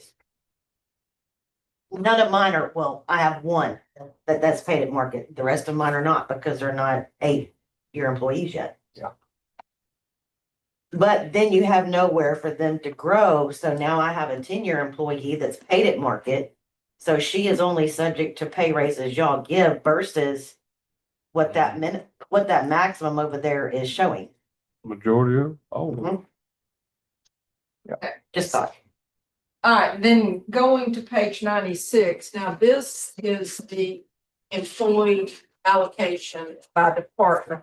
Again, everything in red is something that has changed. So on page 96, network administrator is because it's a different name than system administrator. Can we change that to Commissioners Court or just IT? It's not under me anymore. Do what? The IT? Can we drop county judge? And just put IT? IT? No, that's what the, Yeah, that's fine. Yeah, we voted that. It's not under me no more. oh. Yeah, Okay. a year and a bit ago. Yeah. Just the The IT part. Just county Take judge county IT? judge off of Just it. take county judge off of it. Okay. Page 96, I can't believe I'm on the right page. and you- I mean, it's just a little clerical, but well, everybody knows it's just IT. Okay, will do. And if you'll go down the IT help desk one, that was a new position that was added, so it's showing here for show that the current full-time equivalent. There's one there, and so that's just kind of our pro. When you get to this, over the county auditor, you'll see the auditor 2 count went from 2 to 1, and the 3 went from 1 to 2. Go down to purchasing, you'll see that now there is assistant purchaser 1 that have, 0.5 vehicle registration, you'll see the count went 5 to 6. Going over to criminal district attorney, the reorganization there, hot check coordinator going away, and then the move there. Nothing on page 99, page 100. The deputy constable precinct 1, one from 12.31. And this was a change on the supplemental request. It was budgeted at a flat 10,000 to give him 20,000 in his actual salaries. We had to increase that to cover the benefits. So he is actually budgeted to work 20 hours. Emergency management, the clerk 1, going from 0.63 to 0.1, that was there. The mechanic, showing the mechanic position, having 1, the jail mechanic 0. So you can see the changes that were made in each of the departments. Then going over to page 102, road and bridge, this is where you'll see the changes from the office administrator going to the administrative assistant in each of the departments except 1, because they don't have that position. Okay, Walker County EMS fund, on page 103, you'll see the EMT basics, 7, paramedics 1.5 to 28. And in that calculation, I think what was counted toward that calculation we talked about earlier is that your one, advanced EMT position that's over market, and I'm sorry, no, you have the attendant paramedic that's over market one plus the 28 plus the three chiefs plus the division chief. That was the count of the number that was included in the calculation y'all did earlier. Page 104, nothing changed. Page 105 is what the notice would look like to be published in the paper. And the notice that would be given to the department heads. We're required to give the department heads an estimate of what their budget is proposed to be and their salary is proposed to be. So we'll be sending out that notice and then questions so far on the salary section. Preston. I don't know how you keep it all straight. I don't either. You do good though. Okay, page 107 is our general projects fund. Coming into this year, we have $4,163,000 in our projects fund, estimating to earn interest, the transfers in the 90,000 that was approved as the general fund items. Project contingency increasing by 373,000, with the total amount of money that would be in the fund is obligated to projects. And on the next two pages is a list of all those projects that are currently funded.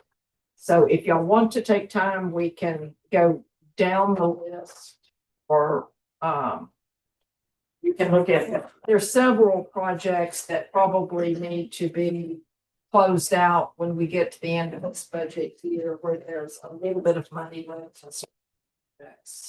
We probably need to look at. But we've got our IT projects, we've got document management.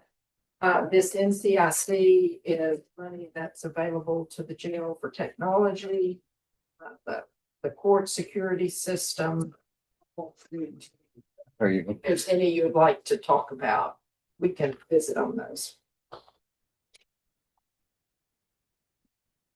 I guess maybe like, I don't know how much work it would be to have a quick little status on each one of them. You know, I say some are going to drop off, and not a status sitting right now. It wouldn't do that, but it would be nice to know how many of these. I mean, I see a big remaining allocated on a bunch, which makes me, those are ones that are not finished yet. I'm assuming. I would think, yeah, probably on the first page, there's not any that would go away. Yeah.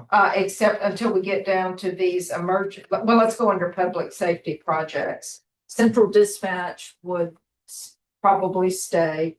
The 2,268, the contract that we had with ESD 2, 3, whichever, that really is supposed to be. I think it's That project is complete. That money probably needs to go away.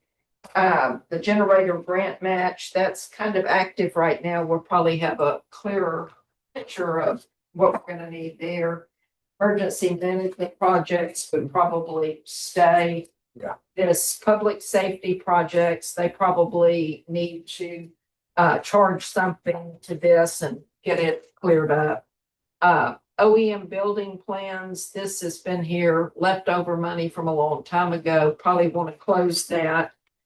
The jail plumbing project is a new project, so we're fine there. Phelps water project is complete, probably that 4911 needs to go away. Our SEF contracts would remain until that's all spent. Litter control probably would remain.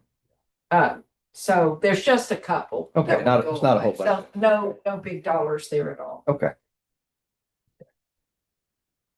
Then going to our general capital projects fund.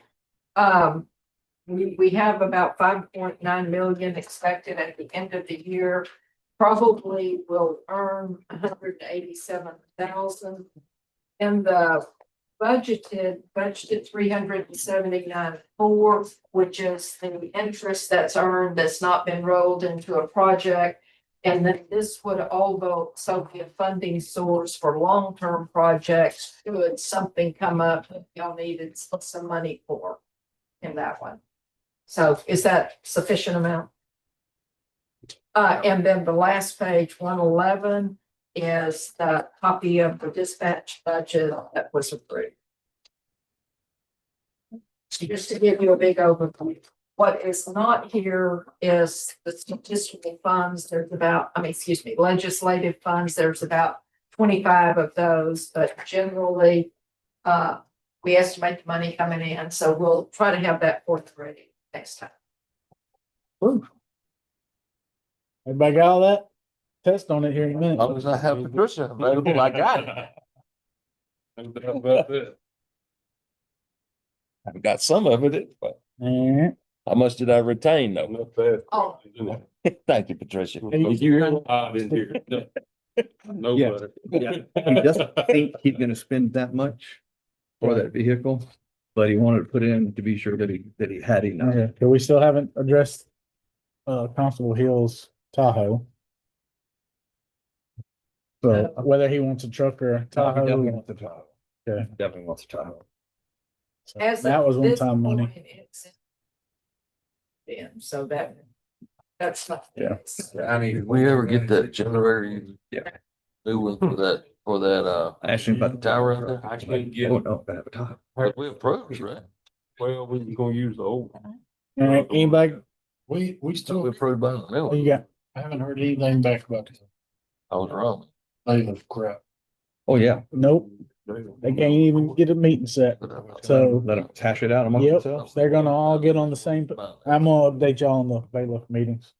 So the judges are gonna take a list of everything they want the constables to do, give it to them. And have a talk with them, and when they figure all that out, they're gonna have a sit down talk, and this is what I expect from you. You don't wanna do it, then you don't do it anymore. Well, there's, We can't cancel the contract, it's up to the judges. We're gonna rock along this year, cause we ain't got in the budget to do them either one. They need to learn to play nice, and they're all gonna get on the same page together.